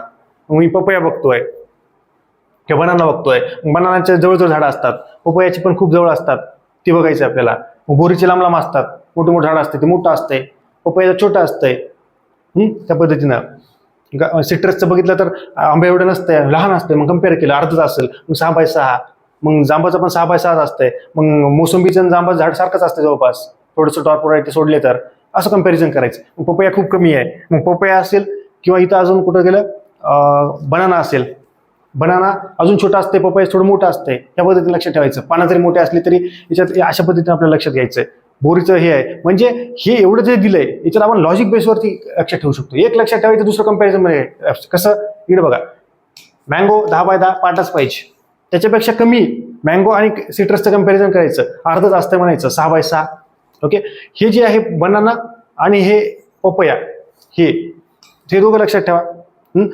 Mango MCG 6x6, mango 10x10 असं लिहून ठेवा, आणि CG 6x6 असं लक्षात ठेवा. ओके, ते असं तुम्हाला लक्षात राहील. आणि बोरीच्या सोबत घ्या किंवा वरील मँगो, ओके, 10x10. नंतर बघितलं सिट्रस, गावा आणि बोर, याला काहीतरी, आणि हे 6x6 आहेत. आणि बाकी पपया आणि बनाना, ओके, पपया बनाना आधी वरील आहे, बनाना 2.5 हे 1/, हे पपया वरील आहे 2.5x2, नंतर खाली आहे, म्हणजे PB असं आहे. म्हणजे याला मांडा असं, की इथं उलटं पुलटं झालंय, ते तुम्ही वाटलं लिहून घ्या, ते तुम्हाला लक्षात राहील. याच्यावरती प्रश्न आलेला आहे, उद्या अधीक्षक असेल किंवा वेगळ्या एक्झामला पण आलेला आहे. ओके, आणि हे बऱ्याच जणांचा चुकतो, कारण की आपल्याला ते जमलिंग येतच नाही, होऊन जातं, आपण ते गोंधळून जातो. ती वरचे तरी माहित होते, आवळे झाड, आवळे खाली असतील का, खातही नाहीत बरेच जण, झाड तर लावत राहिलं. हे आवळे तरी बघितलं असं, हे डेट प्लम तरी बघितलं नसं, लिच्ची वगैरे बघितलं नसं. लिच्ची आणि मँगो सोबत करा 10x10, हे 8x8 आवळा आणि डेट प्लम सोबत करा. आणि पोमोग्रेनेट 5x5, पोमोग्रेनेट, पोमो 5 असं लक्षात ठेवा. पो मध्ये पय म्हणायचं, 5 लिहून टाकायचं, असं 10x10. लिच्ची मँगो आताच पाठ झालं तुम्हाला, आताच पाठ झालं. 1/8 2.5 कोणाचं होतं रे, 1/8 हे 1/8 1.8. ओके, बनाना, पपईचं मोठं आहे 2.5 लागतं त्यांना, बस या पद्धतीने जायचं आपल्याला. बोर 6x6, 10x10, 2.5 1.8 असं लक्षात ठेवायचं होतं. पीठ फिलिंग कसं काय काय काय टाकतात फक्त बघून घ्यायचं, एवढं काय विचारत नाही. जिप्सम लाईम कसं कधी टाकतात, ते सॉइल सायन्सचा भाग आहे तिकडं. जिप्सम कधी टाकतात, लाईम कधी टाकतात माहित पाहिजे. इथे कोण काय फक्त रीड करून घ्यायचंय, इथे नाही PhD करायची कशामुळे टाकतात आणि काय, ही महत्वाची गोष्ट आहे. लाईम कधी टाकतात रे, जे दिलंय, पण इथे जास्त टेन्शन घ्या, तुम्ही पटकन इथं स्किप कराल. लाईम कधी टाकतात, ऍसिडिक सॉइल असेल तर, जिप्सम कशी सोडिक सॉइल असेल तर. याच्यावरती प्रश्न आलेला आहे, भरपूर जण याच्यात कन्फ्यूज झालेले आहेत, आम्ही नीट वाचतच नाही येत. चलो, प्लांटिंग सीझन और time, principles of orchard establishment, काय काय प्रिन्सिपल्स लागतात, कसं काय लागतं, काय भानगडी लागतात, जस्ट रीड करून घ्यायचे. ऑर्चर्डवरती एखादा प्रश्न येतो, त्याच्यात काही विषय नाही, तेव्हा ते कळून जातं, जास्त डीपमध्ये जायची गरज नाही, फक्त ते वाचण्याचा भाग आहे. हे काय परत रिव्हिजनची पण तेवढी गरज पडणार नाही. ऑर्चर्ड म्हणजे काय, त्याची डेफिनेशन काय, एम्स असते, हा ही महत्वाचं. इथं हे वेगवेगळ्या मेथड्स आहेत, याची अजून एक PPTच्या माध्यमातून पण आहे, तिथं आपण लेक्चर तेव्हा ते PPT फोटो आणि त्याच्या माध्यमातून ते बघूया डिटेलमध्ये, काही विषय नाही. स्क्वेअरवरती जास्त प्रश्न आहेत, याचे ॲडव्हान्टेजेस, डिसएडव्हान्टेजेस, स्क्वेअर मीटरचा फायदा काय काय, आणि हे कम्पॅरिझनमध्ये पाहिजे. स्क्वेअर आधी समजून घेतला, कम्पॅरिझन लगे रेक्टेंग्युलर, दोघांचं कम्पॅरिझन करायचं, त्याच्यावरती प्रश्न आहेत. असे कम्पॅरिझनमध्ये त्याच्यावरती प्रश्न आलेले आहेत. रेक्टेंग्युलर असेल त्याचे ॲडव्हान्टेजेस, नंतर हेक्झागोनल. आता हे बेसिक आपल्याला स्क्वेअर म्हणजे माहित पाहिजे, गणितात भूमितीमध्ये रेक्टेंगल माहित पाहिजे, हेक्झागोनल कसा असते माहित पाहिजे, इक्विनोकॉस माहित पाहिजे, कंटूर माहित पाहिजे, कंटूरवरती प्रश्न आहेत. ट्रायंग्युलर माहित पाहिजे, मग याच्यात कुठला फायदा आहे काय, या पद्धतीने आपल्याला ते नंतर डीपमध्ये बघायचं. इथं बघितलं 4 तास होतील, सगळं बघितलं त्या डिटेल पद्धतीने. पण हे याच्यावरती प्रश्न आहे, त्याचं कम्पॅरिझन करायचं एकासोबत, याचं त्याचं त्याच्यासोबत त्याचं, आणि याच्यावरती खूप प्रश्न विचारले. हे ज्याचं चुकतंय का, समजा हे भाग हे जे सांगितलं ना मी आता, हे ज्याचं चुकत असेल, ज्याला स्क्वेअर सिस्टीम कळत नाही, ज्याला रेक्टेंग्युलर चुकत नाही, त्यांना हे रिव्हिजन वाढवा. नाही तर तुम्ही चुकीच्या पद्धतीने अभ्यास करत आहात. तुमचं हे चुकलंच नाही पाहिजे. मी आतापर्यंत ह्या लेक्चरमध्ये जेवढं सांगितलंय ते तुमचं चुकलंच नाही पाहिजे, तर तुम्ही लागणार आहात, नाही तर लागणारच नाहीत. हे घेऊन घ्या, काही विषय नाही त्याच्यामध्ये. ओके. आणि हे जे काही आपले बॅचेस वगैरे असतील, युट्यूबचे विद्यार्थी असतील, ते मला व्हॉट्सअपला मेसेज करा की आपल्या ऍप्लिकेशनवर तुम्ही परचेस करू शकता. त्याचे लवकरच मी ते अपडेट देऊन टाकतो. युट्यूबच्या विद्यार्थ्यांसाठी आहे. चलो, प्रिन्सिपल्स अँड मेथड्स, ट्रेनिंग आणि प्रूनिंग. ओके. वेगवेगळे आकार वगैरे देणं, झाडाचे शेप वगैरे ट्रेनिंग म्हणतात त्याला. शिल्पकला टाईप असं झाडाला वेगवेगळे आकार देणं, स्कल्पचर ते आहे वर्ड त्याचा. ओके. ते आहे. प्रूनिंग म्हणजे प्रूनिंग कशी करतात ते. मग ट्रेनिंगचे ऑब्जेक्टिव्ह काय, ट्रेनिंगचे डेफिनेशन, याच्यावरती प्रश्न आलेले आहेत. वेगवेगळे एक्झाम आलेत. कृषी सेवकला आलेत, कृषी विद्यापीठ, MCR सगळ्या एक्झामला आले. Training pruning. ओके. त्याचे ऑब्जेक्टिव्ह काय, त्याच्यावरती प्रूनिंग भानगड काय, प्रूनिंग कशासाठी लागते काय, ते गरजेचं आहे. वेगवेगळ्या मेथड्स कुठल्या कुठल्या आहेत, मेथड्सवरती जस्ट रीड करून घ्या. मेथड्स कुठल्या कुठल्या तेवढ्या फक्त लक्षात घ्या. ओके. बाकी ट्रेनिंगची डेफिनेशन, त्याचं एम, ट्रेनिंग म्हणजे काय, प्रूनिंगची डेफिनेशन, प्रूनिंग काय, त्याची गरज काय, काय फायदा आहे, काय तोटा आहे, त्या पद्धतीने आपल्याला लक्षात घ्यायचं. ओके. हे फक्त हे रीड करून घ्या. बाकी ट्रेनिंगचे मेथड्स ते काही जास्त असं पाठ करत बसू नका. Okay. Some special methods of training just read करून घ्या. बुश मेथड वगैरे वगैरे काही एक्झाम्पल्स वगैरे दिलेत का, आणि PYQ वरती लक्ष द्या. बघू आपण नंतर त्याच्यात. म्हणजे ह्याचं पाठ करत बसू नका. सर मला टेन्शन आलंय, कॉर्डन सिस्टीम ऑफ ट्रेनिंग. फक्त लक्षात घ्या, इंग्लिश लक्षात घ्या. कॉर्डन सिस्टीम कशाची आहे, ते ट्रेनिंग मध्ये एवढं लक्षात घ्यायचं. मेथड्स ऑफ ट्रेनिंग तेवढं फक्त. हेड सिस्टीम वगैरे वगैरे ग्रे पॉईंटसाठी वापरतात, एवढं लक्षात ठेवायचं. की ज्या मेथड्स आहेत खाली 3-4 तेवढं फक्त लक्षात ठेवायचं. इंग्लिश लक्षात ठेवा बस. बाकी डीपमध्ये तुम्हाला जास्त विचारत नाहीत, काही प्रॉब्लेम नाही. Bore method system. Okay. Grey पॉईंटसाठी वापरतात, लक्षात ठेवायचं. हे 3 असं विचारतात बरोबर, आणि हे एकदा दोनदा वाचून घ्यायचं. प्रूनिंग काय, कशासाठी आहे, त्याचा ऑब्जेक्टिव्ह काय, काय फायदा आहे, काय तोटा आहे, पूर्ण समजून घ्या. प्रश्न सोपं आहे प्रूनिंग म्हणजे. ओके. ते केल्याशिवाय काही नाही. मेथड ऑफ प्रूनिंग कुठल्या कुठल्या मेथड्स आहेत, हेडिंग बॅक, थिनिंग आउट, हे दोन्ही महत्वाचं आहे. त्याच्यावरती प्रश्न आहे. थिनिंग आउट कसं आहे, removal of terminal portion of shoot, leaving basal portion intact. Okay. Head म्हणजे वरचा भाग तोडून टाकणं, हेड. ओके. थिनिंग म्हणजे काय, a few shoots or branches that are considered undesirable are removed entirely without leaving. Detail पद्धतीने थिनिंग आहे. थिनिंगची definition विचारतात, याची डिटेल पद्धतीने बघूयात. आता एकदम थकवा आलेला आहे. नॉचिंग काय, हे बेसिक कन्सेप्ट विचारतात. रिंगिंग असेल, रिंगिंगला ग्रिडिंग म्हणतात. नॉचिंग कशी कन्सेप्ट आहे, काय वापरतात त्याला, कुठल्या कुठल्या शेपमध्ये, व्हेज शेपमध्ये असतं, कसं नाही, नायकिंग, थिनिंग, हे प्रत्येक हे बघा. Selective and complete removal of plant part, he thinning आहे. थिनिंगची डेफिनेशन वरची ही दोन्ही लक्षात ठेवायचे आहेत आपल्याला. थिनिंग म्हणजे काय, roguing, removal of unwanted plants, roguing. Okay. Weed म्हणजे काय, हे कळत नाही आपल्याला. अनवॉन्टेड प्लांट याच्यात असतं लँडमध्ये, ते असतं वीड. ओके. ते असेल. सोईंग ऑफ सीड काय, हे फक्त रीड करून घ्यायचं आपल्याला. ओके. रायझिंग ऑफ सीडलिंग, पॉलिथिंग्स वगैरे जस्ट रीड इट, जास्त लोड घ्यायचा नाही. ओके. खतम, पूर्ण संपलेला आहे. ओके. जे काही युट्यूबचे विद्यार्थी असतील त्यांनी आपलं चॅनल सबस्क्राईब करा जर केलं नसेल तर. ओके. ती बेल आयकॉन काय असते भानगड, त्याला दाबा. जास्तीत जास्त त्यानंतर शेअर करा. जे काही तुम्हाला बॅचेस वगैरे जॉईन करायचे असतील मला व्हॉट्सअपला मेसेज करा की आपल्या ॲग्री एक्झाम बॅचेस ॲप्लिकेशनला स्वराज्य अकॅडमी ओम सर हे फोल्डर आहे. तुमचा कॉन्टॅक्ट जर सेव्ह नसेल माझ्याकडे, किंवा ज्यांनी बॅच घेतली त्यांचाही कॉन्टॅक्ट माझ्याकडे सेव्ह नसेल, तर तुम्ही मला व्हॉट्सअपला ही माहिती पाठवा. किंवा ज्यांनी बॅच घेतली आणि आपलं प्रायव्हेट टेलिग्राम चॅनल असेल, तुम्ही मला पेमेंटचा स्क्रीनशॉट, ज्यांनी बॅच घेतली त्यांनी. ओके. पेमेंटचा स्क्रीनशॉट म्हणजे तुम्हाला प्रायव्हेट टेलिग्राम चॅनलला ॲड होईल. आणि बाकीच्यांना स्टेटस वगैरे दिसत नसतील, त्यांचं पूर्ण नाव तुम्ही मला पाठवा. पूर्ण नाव पाठवा, तुमच्या पदवीचं नाव पाठवा. ओके. तुम्ही कधी पास झालात ते वर्ष पाठवा. त्याच्यानंतर तुमचा जिल्हा. ओके. आणि तुम्ही कुठल्या परीक्षेची तयारी करत आहात ती गोष्ट पाठवा. जर तुम्ही बॅच वगैरे परचेस केली असेल तर तुम्ही मला पेमेंटचा स्क्रीनशॉट, बाकी तुमच्या ॲप्लिकेशनचं नाव, ॲप्लिकेशन लॉग इन नंबर तेवढं पाठवा. म्हणजे तुम्हाला त्या प्रायव्हेट टेलिग्राम चॅनलला ॲड होता येईल. ओके. तर अशा जबरदस्त लेक्चरसह पुढच्या लेक्चरमध्ये भेटूयात. पण परत एकदा विनंती आहे, एवढ्या जबरदस्त पद्धतीने सांगितले. अजून आता आपल्याला लवकरच टीचिंग बॅच अवेलेबल होणारच आहे 8 दिवसात, याच महिन्यामध्ये, जुलै महिन्यामध्ये. तेव्हा आपण डिटेल पद्धतीने हे घेणार आहोत, प्रश्नही घेणार आहोत. स्टेट बोर्ड असेल, NCERT असेल, माझ्याकडे आहे इथं, मी मला वाटलं दाखवतो. पूर्ण त्याचा पोस्टमॉर्टमच केला आहे, ते पूर्ण वाचून काढलेलं आहे. ओके. मागच्या लेक्चरमध्ये दाखवलं होतं पूर्ण.